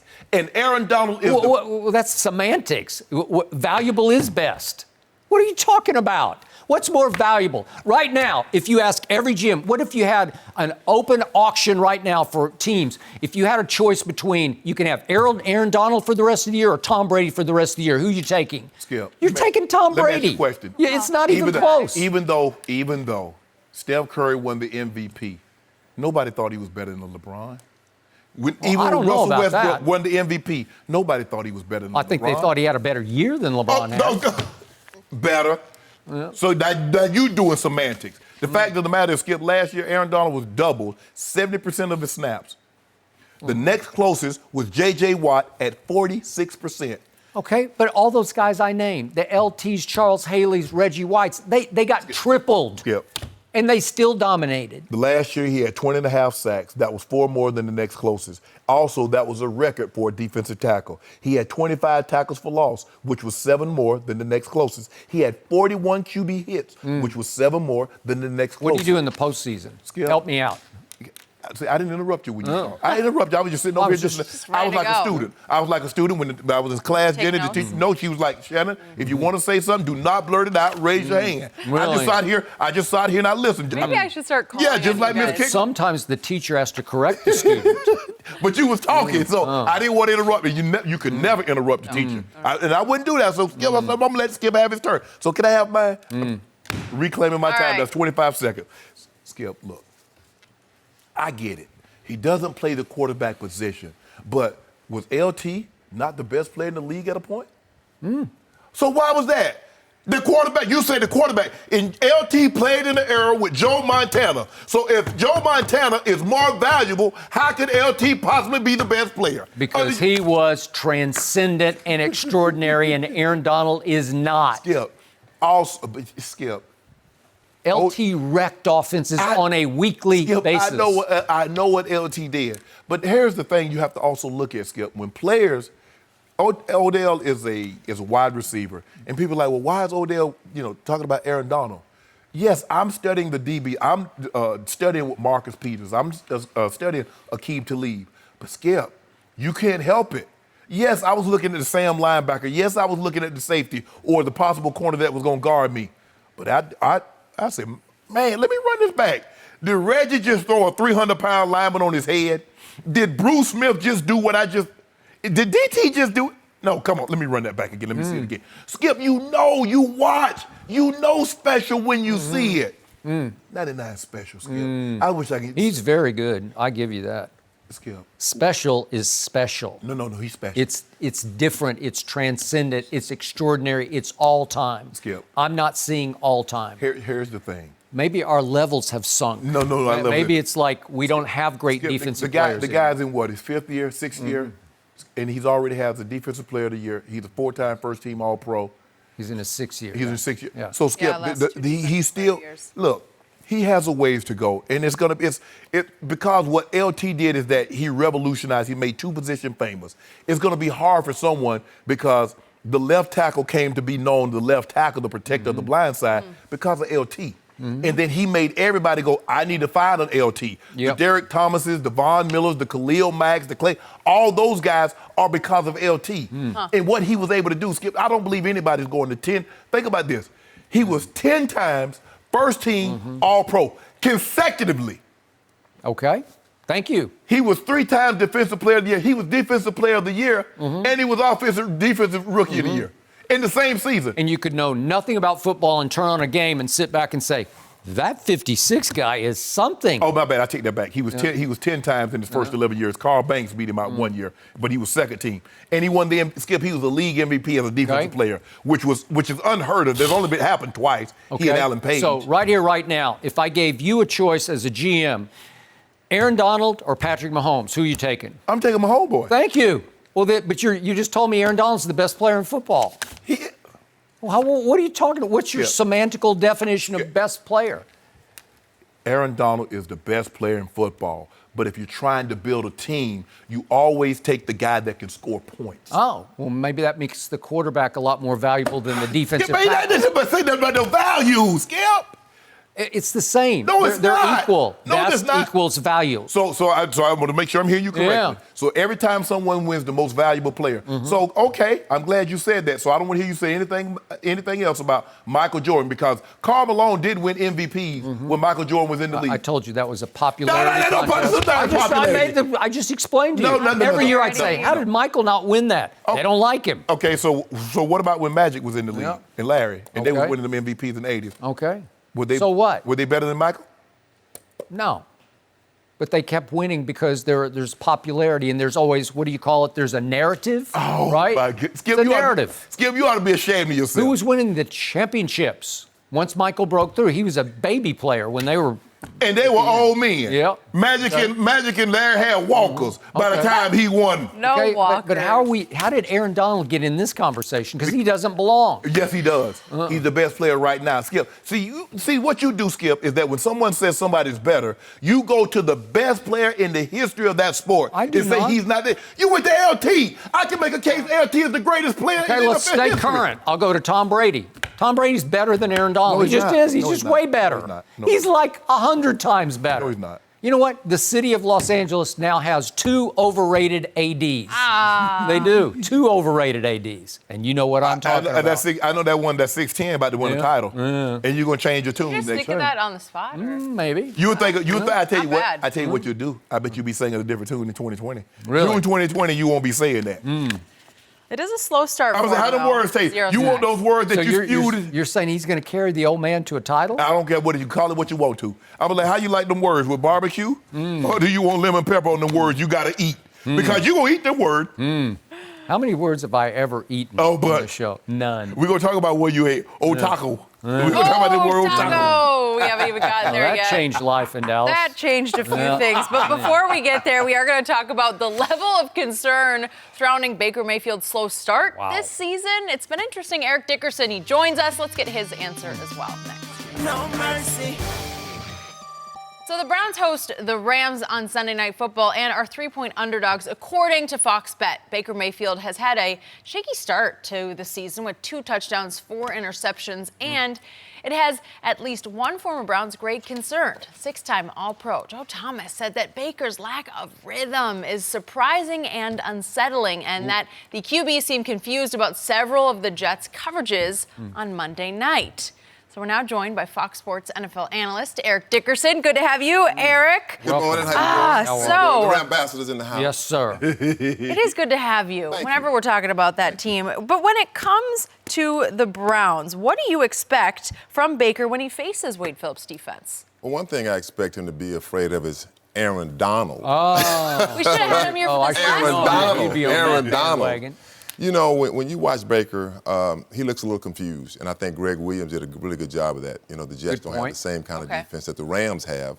But what I do expect them to do is most definitely try to cut down on the penalties. You know, and not have him hold the ball as long. Because if he holds the ball a long time on these long routes, it's going to be a problem. You know, that's going to give Corey Littleton time to get to him. That's going to give Clay Matthews time to get to him. And also Aaron Donald time to get to him. Well, that'd be the a best first. player in football, Skip. You mean the guy with no sacks so Hey, far? you know what? No sacks in the playoffs? It don't make no no sacks difference. against the Cowboys' career? I don't know. But he ain't got no You know, losses against the I Cowboys. was just going to say, what about them win-losses? You always say win-losses. He did lose. Oh, okay. Anyway. Tony Romo, he lost. So, rookie he year. did. Yeah. Different one. So, you know, I just feel like that the NFL, as you know, Shannon, it doesn't take long for them to catch up. You know, they watch film in the offseason, they watch Baker. You know, every player has a tendency. All of us have tendencies. You know, one thing I expect the Browns to do is look to Nick Chubb to try to establish the run. They did that last week.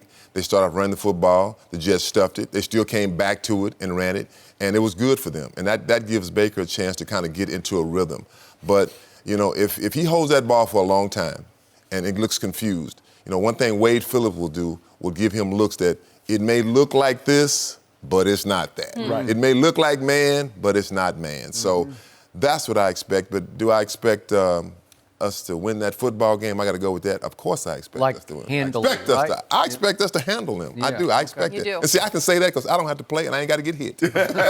Yes, you can. I expect more struggle. Skip, I think a lot of it has to do with expectations. We automatically assume, oh, you see what he did? He had more touchdowns in his rookie season than any quarterback in NFL history. And so you automatically, well, you know what? If he played so well then, he's going to play even better next year. And like Edie says, teams study you. And I think the thing is, Skip, they're trying to push because they want big plays, and they're trying to push the ball down the field. And sometimes you got to pat the ball in order for those guys to get down the field. Yep. And maybe some of that patting the ball is because why, Skip? He might be looking for a certain player with a certain number that wears a certain type of watch. But we're not talking about that right now. But it's still early, Skip, and Greg Williams can confuse a lot of people. Now, Greg will show you a lot of different looks, but if you can block it up, like the blitz look. Remember he gave him the other night, and OBJ went 89. He did. There are creases in there. Yeah. But you're going to have to hold up now because he's going to show you a lot of different looks, have a lot of guys moving around, and what you think it is not that, and if you're not careful, he'll hit you in the back of your head with a blitz, a free rusher. I expect Wade doesn't like to blitz a lot, especially when he got guys when he had Von Miller and D. Ware. You didn't really have to blitz. You know, you got to slide the line one way or another, and the guy that's getting single coverage can get home free. Wade doesn't really like to blitz because now he has Clay Matthews. He also has Fowler. He also has Aaron Donald. He does. So he feels he can get there with pressure, but he will bring it because he does have confidence in his back end. He has Weddle back there now to lead, Marcus Peters. But Peters need to be very careful with Odell because Peters is very vulnerable with the double move because he's a cornerback that likes to clue. He likes to play off, and he'll pattern read. The quarterback pulls up at 3, those balls coming out quick. And Odell will set it down and take off on you, and now you got a big play over the top. So he needs to be very, very careful playing Odell. Peters does. But I expect Wade to get after. Remember Peters against Michael Thomas yeah. in the regular season game? Yeah. You were there. Yeah. He'll get you. Hey, What happened in the playoff? Good point. you got to back. You got to back. What? Yeah. My turn. Before I launch, let me say I still love watching Baker Mayfield play quarterback. In fact, I enjoy his brand of quarterback better than any other. I like him more than watching Dak or Tom Brady or the quarterbacks I love because I just love the swagger and the body language and the touchdown celebrations, running up the field, doing helicopters and planes, and it's just fun to watch because it is Favre-esque, Favre-like. Where he's just spilling over with energy and joy and trash talk, and he just loves to compete. But so far, so bad because it goes back to that third preseason game, the dress rehearsal when he against Tampa, he went 10 of 26 for 72 yards with no touchdowns and a pick, and he just looked lost against Tampa. Yeah. And then obviously 43-13 happened in their home opener thanks to the Tennessee Titans. Right. And it was a disaster, man. And he kept trying. The harder he tried, the worse it got. Right. But against Tampa, Skip, you give credit now. Todd Bowles might not have been great as an offensive, defensive as a head coach, but he defense. He is a coordinator. Yeah. He is. He can really coordinate. And he could in his Arizona days. Yes. Okay. And yet, I'm with you about this. I fear he has fallen into the Odell trap because, especially against the Jets, albeit against Greg Williams, who can confuse anybody, and he was spoiling to try to get even with the team that let him go. Right. But Baker he's holding the ball because he's looking to hit a home run with Odell. And he hit one early, and it might have been the worst thing that could have happened to them, for the season because it was like the catch, just another hood ornament, right? Yep.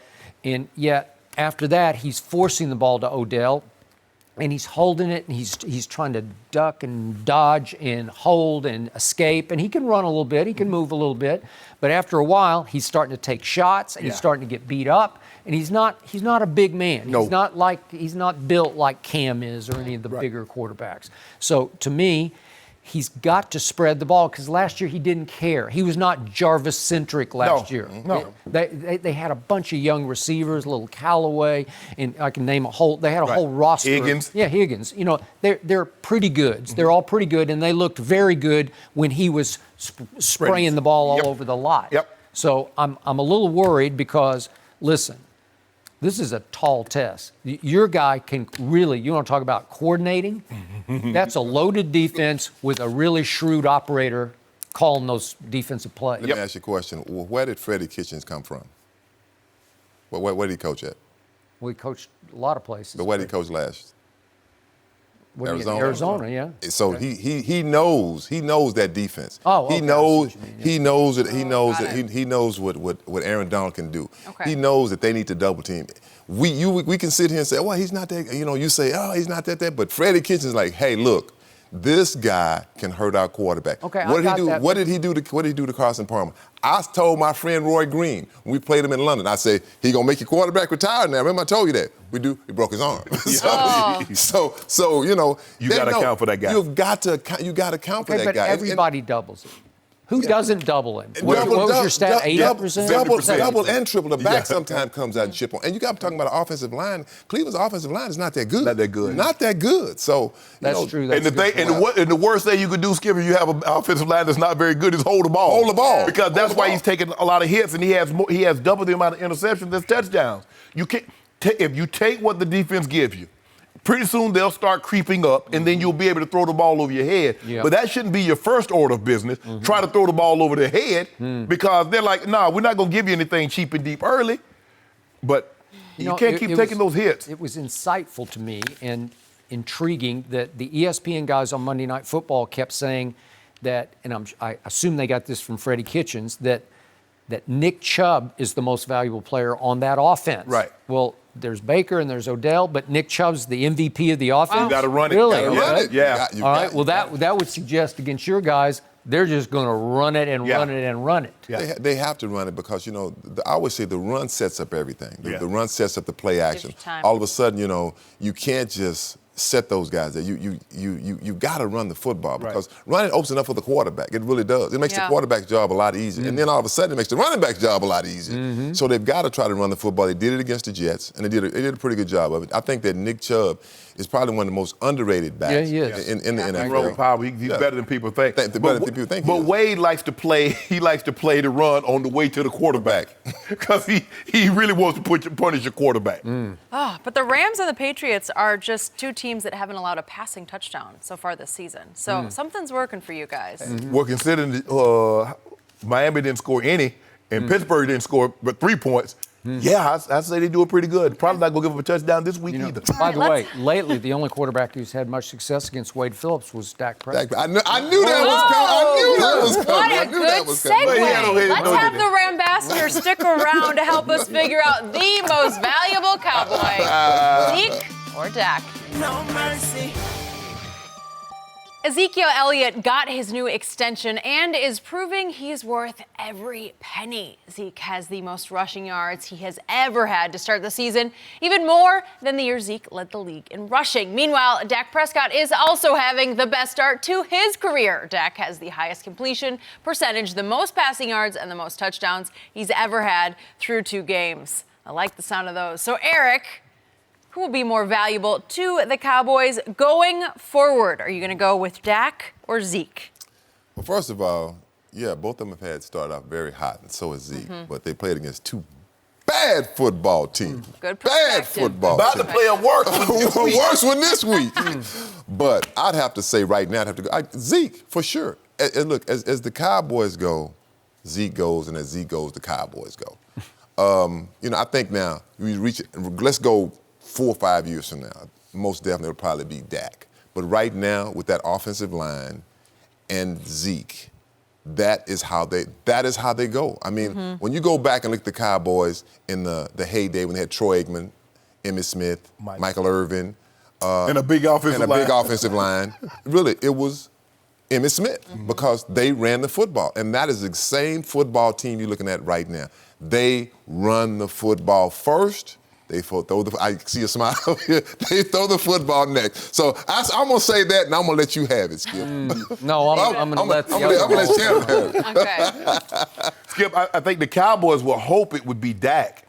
Eventually, that's what you want. You want to see your quarterback, and I think early on, Dak was a game manager. And like Edie said, the first 2 games, it's hard. I can't judge anything about that. Well, I can't judge anything the first 3 weeks because the teams that they're playing are terrible. You know that, I know that, so let's... You do know this, Skip. Stop you. Come on, why you do that, Skip? They're called division rivals. Won't admit. And they've already benched the first division rival. You're talking about the Giants.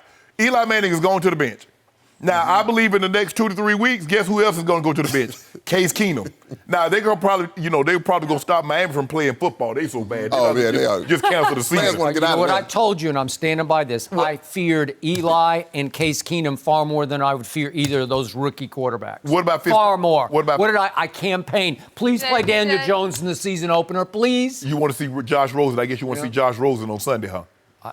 It don't matter. Go ahead. You know what? You going to say it don't even matter. It don't even matter. No, I will take him over Fitzmagic. Fitzmagic has capability of throwing parties. Skip, I believe the reason why the Cowboys have had so much success, I still believe teams are gearing up to stop Zeke Elliott.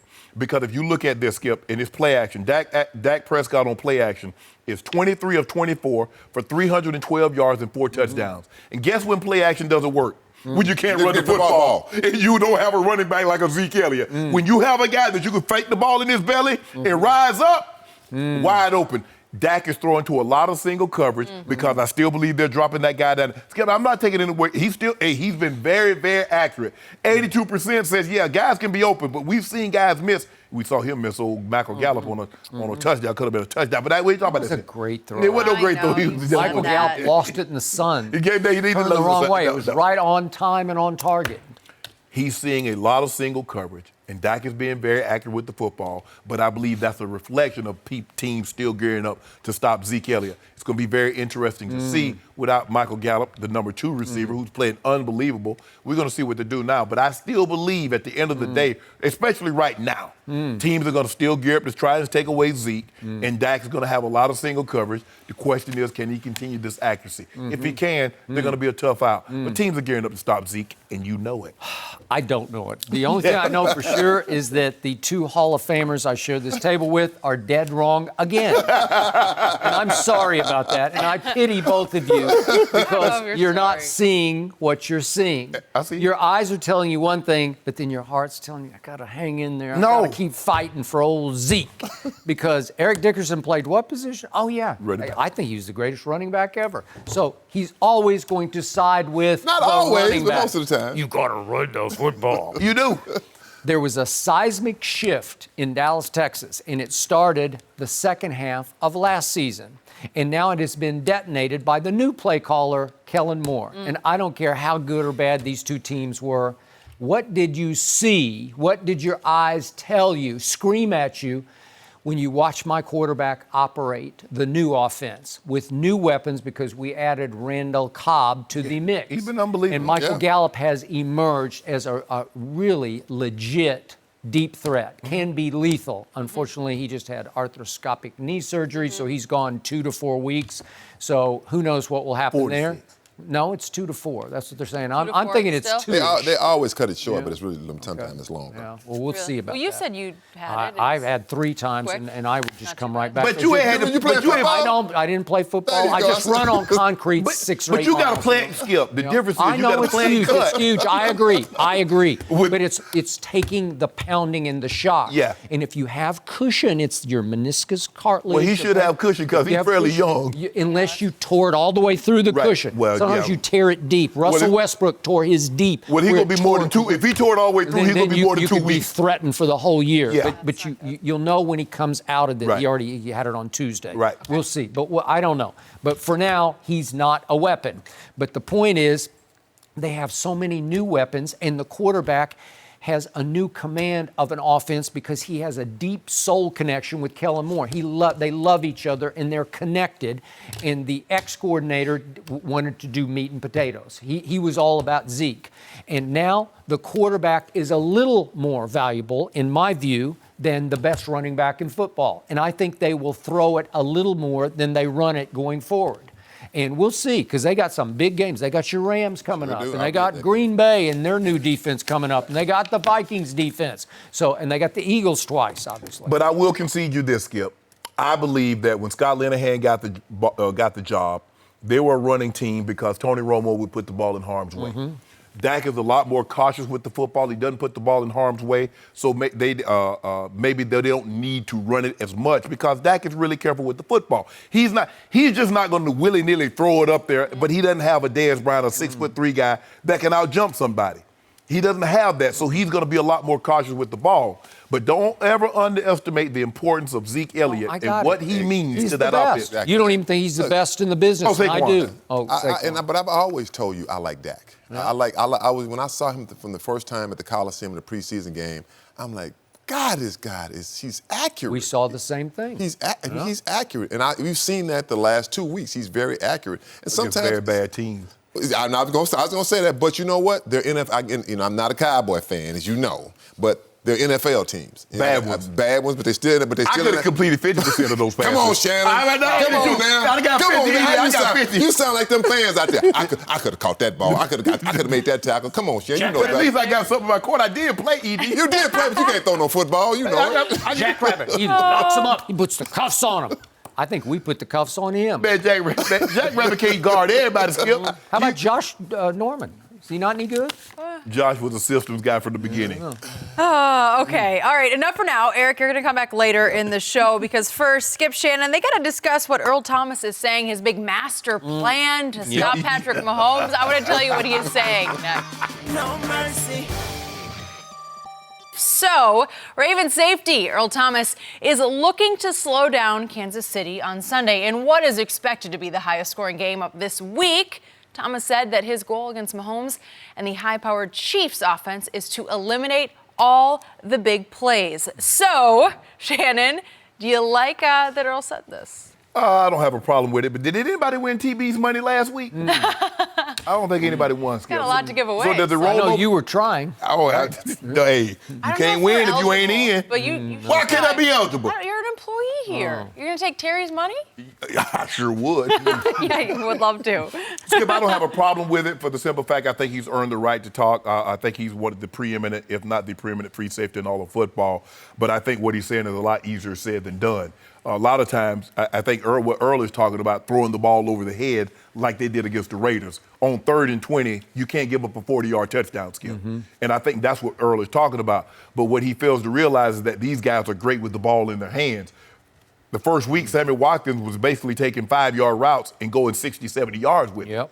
So that's what he's going to – and it's a lot of speed. And a lot of times what they do, they'll send 2 guys out and max protect. So you come with a blitz, you don't get there because they're protected up with 6, 7 guys, and now you got 2 guys, 4-3 or better, streaking down the field. It's a lot easier said than done, Earl, but hey, he says he wants to cut all of them. I think what you try and do is you try to minimize the amount of big plays that you give a team, especially a team like the Chiefs that prioritizes. Like I said, they got, 7 plays of 40 yards or more. 7. In the first 2 weeks of the season. There's some teams skip to go the whole season and don't have 7 plays of 40 yards, and that's the first 2 weeks. Andy Reid is going to find a way to let Mahomes get deep shots. And you better be on your best behavior at all times because if you're not, they're going to hit one of these plays. And Arrowhead is a very, very tough to play. It was one of my favorite venues. It was my favorite road venue. Really? In 14 years, I love that place because everybody's going to be dressed in red and everybody's going to be going crazy. And there's nothing like silencing those fans. But when they get plays in that building, there's no roof. But if it was a roof on that building, it would literally come off. So I'm with you to this point. There's probably no safety in the league who can back up a comment like that better than Earl Thomas can. And by the way, he's off to a really good start because Pro Football Focus ranks his defensive back play of all the DBs, just in grading him, he's 10th so far. And I thought maybe is he on the downside a little bit at age 30? I sure wish my team had pulled off the deal. I thought the deal was done for him last year. Remember the rug got jerked out from under Jerry Jones? Yeah, we ain't helping y'all. Oh, God. Now I got Jeff Heath and Xavier Woods is hurt. Jeff Heath is playing well, though, Skip. He's okay. He overachieves. He plays hard. I want a case of do-off, Jeff Heath. Yeah, you did, But one year ago, to this Sunday, week 3, do you remember what happened at Seattle? Yeah. It was the Earl Thomas game. He got 2 picks. And by the way, my quarterback, who is usually very accurate, that they're both tip ball, where they hit the receiver's hands and popped up in the air. But who was Johnny on the spot twice? Earl. Right? Earl was. And then you know the rest of the story. It didn't end well for Earl in that game, but because that was the end of him in Seattle.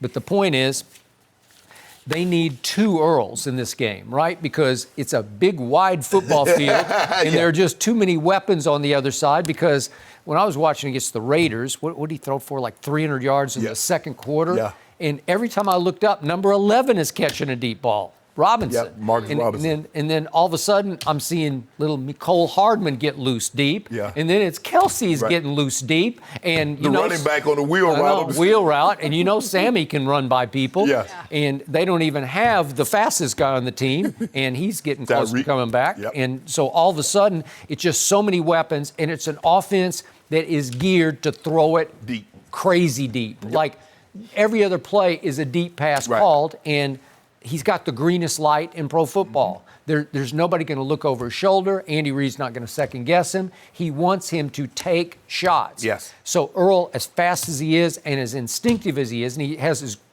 maybe, it's up there with the best. I know there's Ed Reed. Yeah. He got great instincts. But he's up there in that class.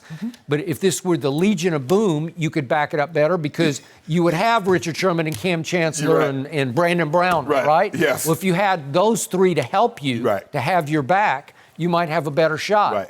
But I don't know, if you had 2 Earls, you could clone him this week, then maybe you could cover both sides of the field. But what coverage, how can he stop every deep ball? He can't. Okay. He can't, like I said, because they did a great job. I mean, because they know they're going to bring some pressure. And it just so happens Andy called the right play. He had it max protected. And on 3rd and 20, they brought the blitz, and he throws a 40-yard touchdown to Hardman over the top. And that's what you have to guard against, Skip. They can get down the field in such a hurry. They close.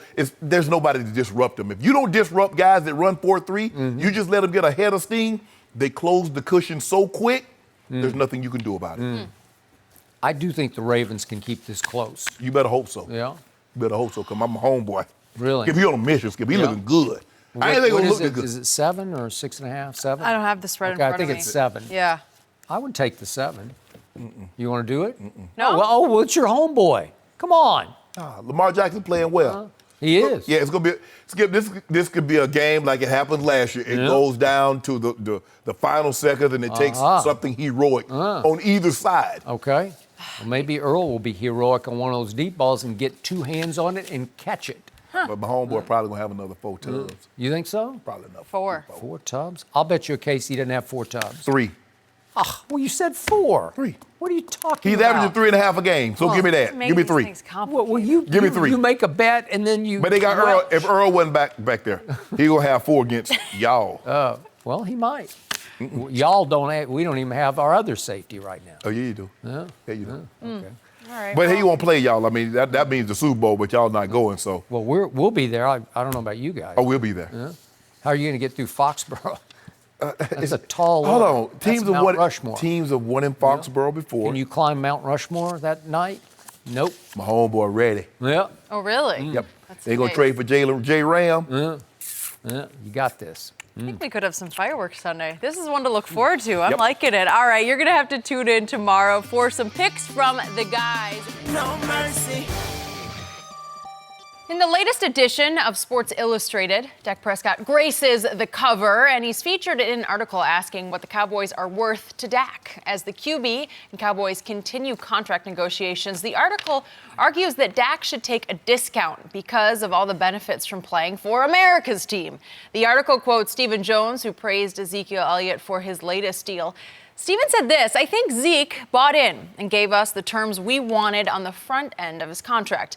You'll look at where it compares to the other backs. A lot of the money comes at the end of his deal, so he gets his average salary per year average up. He got that. He said, I understand what y'all are trying to do. He knew we needed him to take a little less on the front end. Some interesting quotes there. Eric Dickerson is back with us. So we've been talking about this America's team discount. We've heard it around here, but I want your take, Eric. Should Dak take that discount?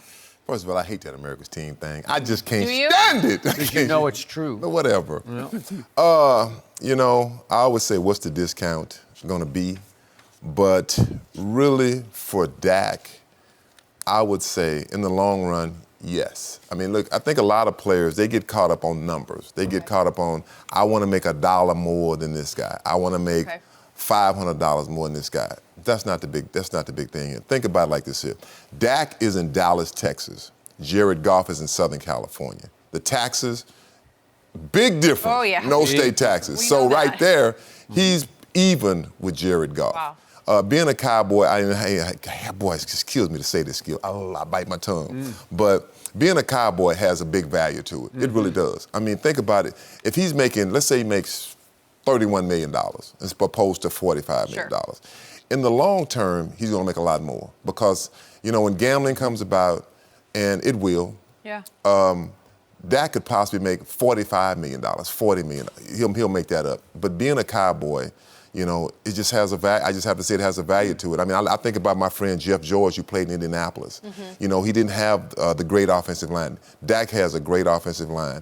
If he wants to help his team add the pieces that they need, sign Amari Cooper. They've got Zeke added to it. It's a big help. And winning those Super Bowls in Dallas, if he wins the Super Bowl in Dallas, sky's the limit. Okay, I give you a discount. What happens if you don't win the Super Bowl? Sky's still a limit. Let's just, I mean, you know what? We don't want to say it, but it's the truth. I mean, but you know what I noticed?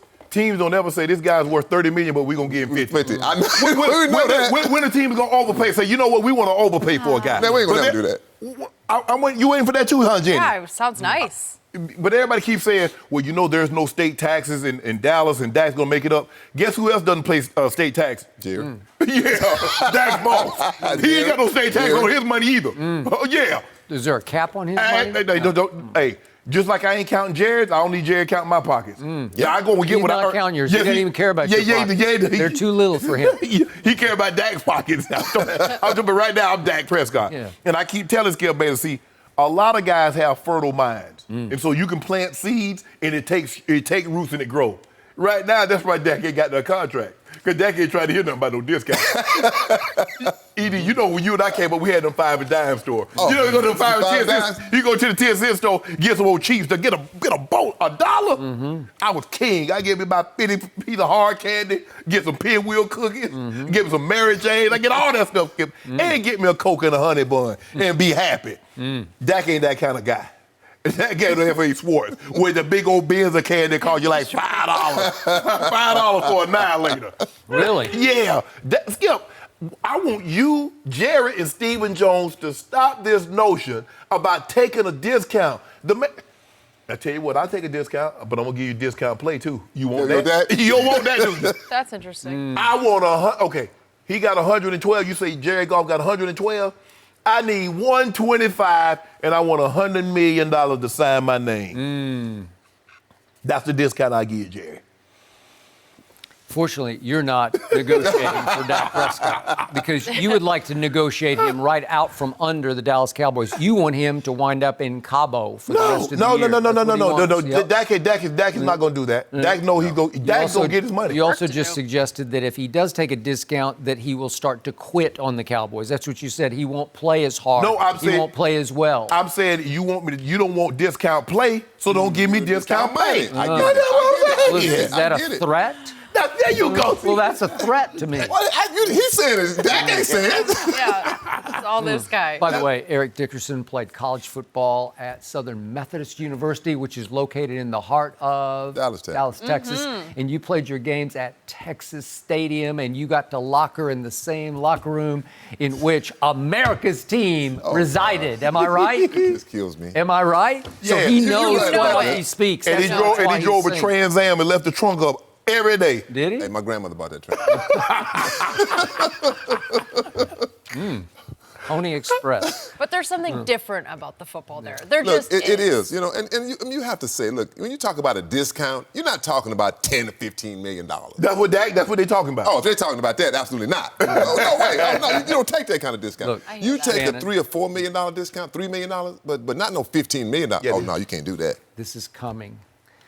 Dak Prescott, he should and he will take a big discount. Skip, don't say he should. Just say he will, but don't say he should. When you say a big, what is a big discount? He should. In your eyes. It's hard to put these numbers into perspective, but Jerry will do with this contract what he just did with Zeke's. And I had to sit here for like 48 hours near everybody that came through say, oh, Zeke just fleeced Jerry Jones. No, he didn't, because this contract is team friendly, because it's backloaded with money that counted in the $100 million that Zeke got, so he could say, I'm the highest paid running back in pro football.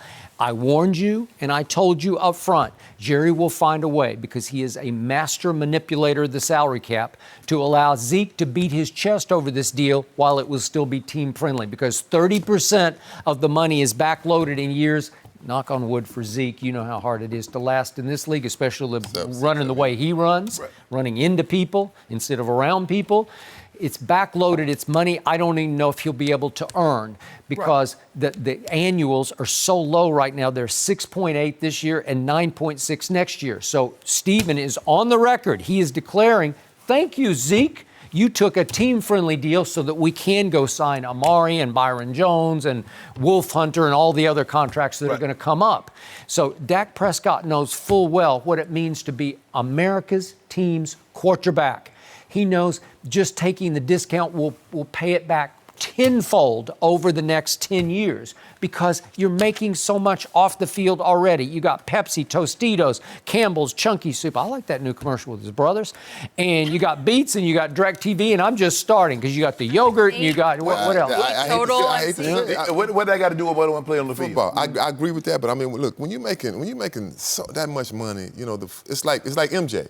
You know, the money he was making from playing basketball didn't even compare to the money he's making in endorsements. Look, $30 million or $40 million, you don't care if you get it from football or if you get it from Tostitos. As long as I get the $40 million of it. That's what it comes down to. And I look, like I told you before, I'm not no Cowboy fan. I can't stand it. But the truth is the truth. Playing for the Dallas Cowboys has a lot of value. It's like if they can't sign his offensive line, he is only as good as his guys up front. He's got to have those guys up front. Got to have Amari Cooper. But guess what? Guess what Dak's agent is saying? When you signed Tyron Smith, you made him the highest paid left tackle in football. When you signed Travis Frederick, you made him the highest paid center. Zach Martin was the highest paid right guard. Now you want to. You didn't ask them to take no pay. You didn't ask them to give you a discount. I'm sure they did, but they didn't. How you gonna give a discount? They become the highest paid. But I'm saying he probably asked them, but they didn't. Yeah, exactly. But they did. But you realize all those guys are signed, sealed, and delivered. Exactly. To deliver him from evil. Yeah, and guess what? Protect me. That's what I'm saying. That's what all the money is going to be back here. But I need you guys to do your job. But they're not going to. They're not making $35 million a year. They're not. Think about this here. All right, let's just say when Dak's contract, say they sign him to a five-year deal, and he's playing very good. Let's say he's playing well. And I think he will play well. He's going to get that really big contract when gambling comes at $45 or $50 million. Plus, he's already okay, Skip, how about we do it like this here? I tell you what I do, Skip. I like you. You know, I love playing, and you convince me. Playing in Dallas is a big deal.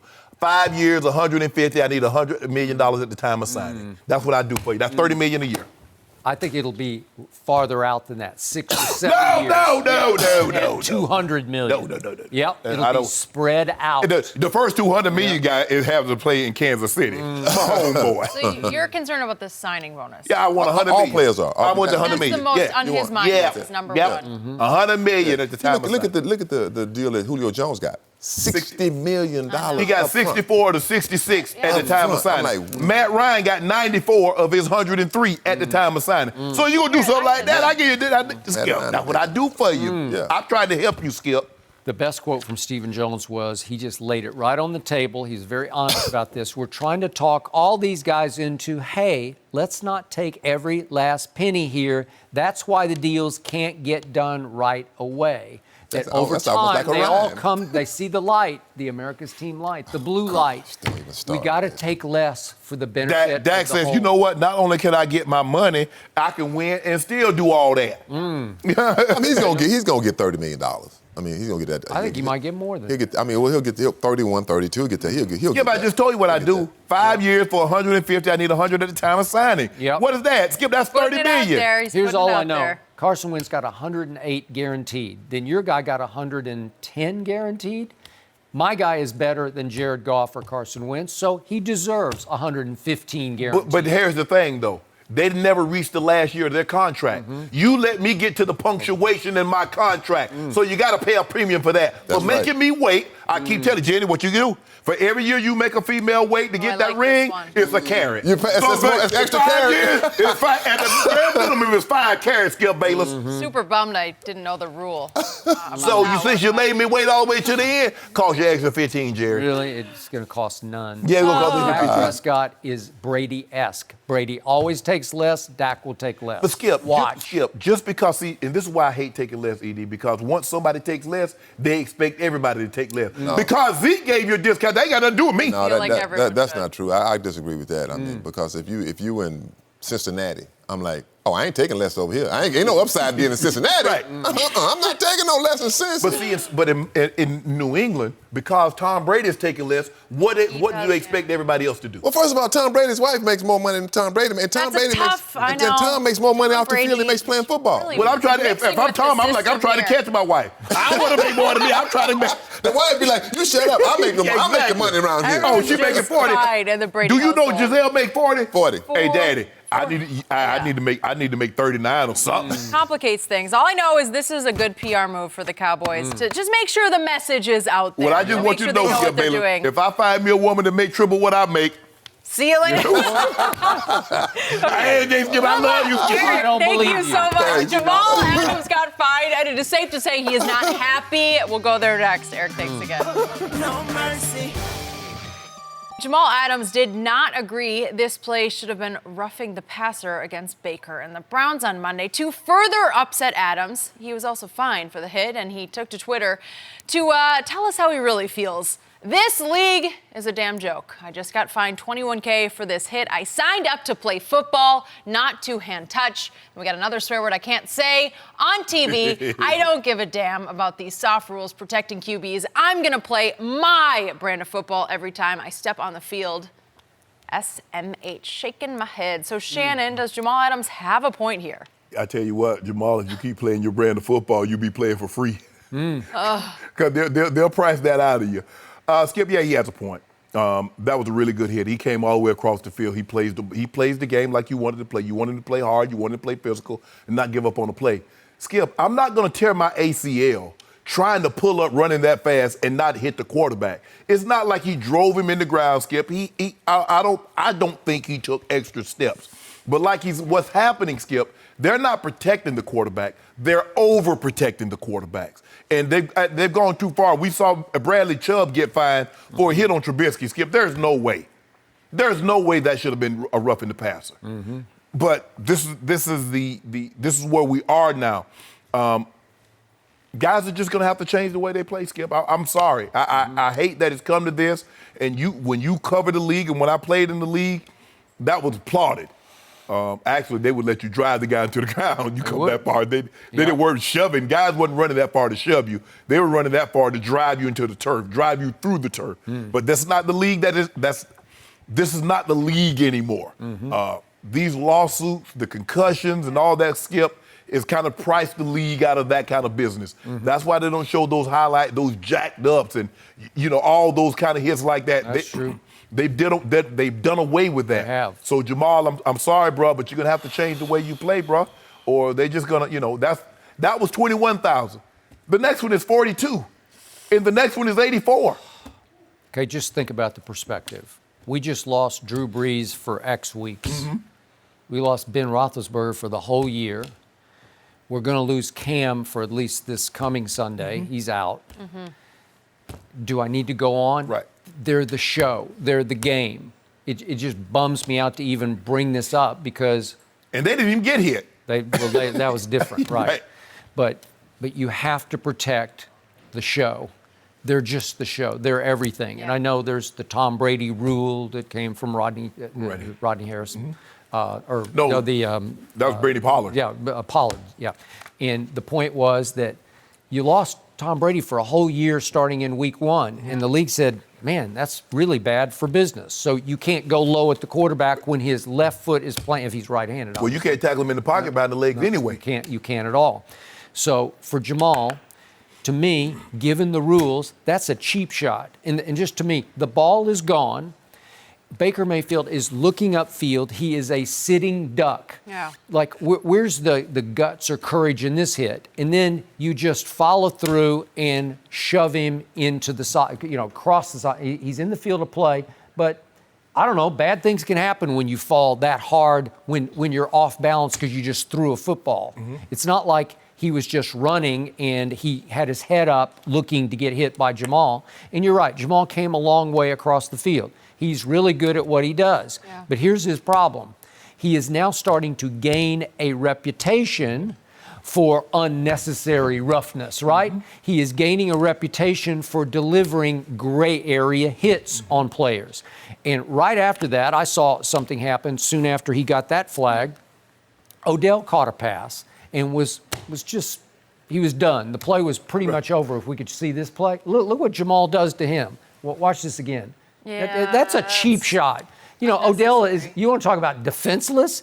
He's got two guys pulling him backward. The play is done, and that's okay. Go down. Okay. You have a problem with that one? You better go. Hey, you better go down. That's a classic what Eric Dickerson talks about. Stand him up. Yes. Just stand him up, and I'm going to come in and do him in. Yep. Right? Yes. And it's just wrong. It's just like okay. And so the refs see that, right. and the game. Remember, the game was already. It had Chippy written all over it because of the Greg Williams versus Odell comments and vice versa. Right? So Greg Williams, we know what happened in Bountygate, and he teaches hard-nosed football. Yeah. And so Jamal is the perfect Greg Williams safety. Yeah. So I get that part of it, but the refs are saying they're going in with their hand on their flag, right? Yes. Because they're looking for trouble, and trouble was brewing, and I can't believe Jamal got away with that. He didn't get a flag on that late hit. Exactly. And the thing is, Skip, the days of, you remember Chuck Cecil? And Mark Carrier, and all, Rodney Harrison, those guys, those Ronnie Lott, those guys couldn't play today, Skip. Jack Tatum would have played 1 year. And they Lord have mercy. I know. Lord have mercy. You can't, way they've legislated that basically out of the football. That brand of football is no more. And it's not coming back, Skip. They're trying to make the game safer. These headshots and these guys, and the quarterback. Look, I mean, want any more interest? Yeah. But the tweet also puts a target on his back. Now you're watching him, and you know that he's saying, "I don't care what you tell me to do." So that doesn't help him. The tweet was not smart. Right. What he's trying to do, Skip, that's the physicality is that he's trying to send a message. Yeah. Okay, you might come across the middle in the first quarter, but you won't come back. Yeah. I hate to break this to you, Skip. Unfortunately, Taco Sundays, they're done in Dallas. They are done. Should we be surprised? We'll discuss. No mercy. All right, time for our final topic of the day. Skip Sky, well, he may have gotten his wish. Cowboys defensive end Taco Charlton, frustrated by a lack of playing time, tweeted, "Free me," earlier this week. And sure enough, the 2017 first-round pick was released by the Cowboys. The team's website even had a little fun with the move, putting up the headline, "Street Taco." Whoa. Shannon, are you surprised the Cowboys cut good old Taco? No, Skip. No. What he meant was free tacos. You remember Steven saying everything doesn't have the same meaning to Jerry, and Jerry took it as it meant free taco. It is like, okay, I'll do that for you. But Skip, he hadn't lived up to expectations. You thought, you said, you flashed at Michigan, and you thought he would be an addition when they selected him with the 27th overall pick. 28th overall pick. And it just, for whatever reason, Skip, it has not worked out for him in Dallas. That's not anybody's fault. Sometimes maybe he needs to go somewhere else and get different, hear from someone else. But for whatever reason, Rod Marinelli, as defensive line coach, he might be as good as it gets. I agree. And it wasn't working. He was all out on Taco. Yes.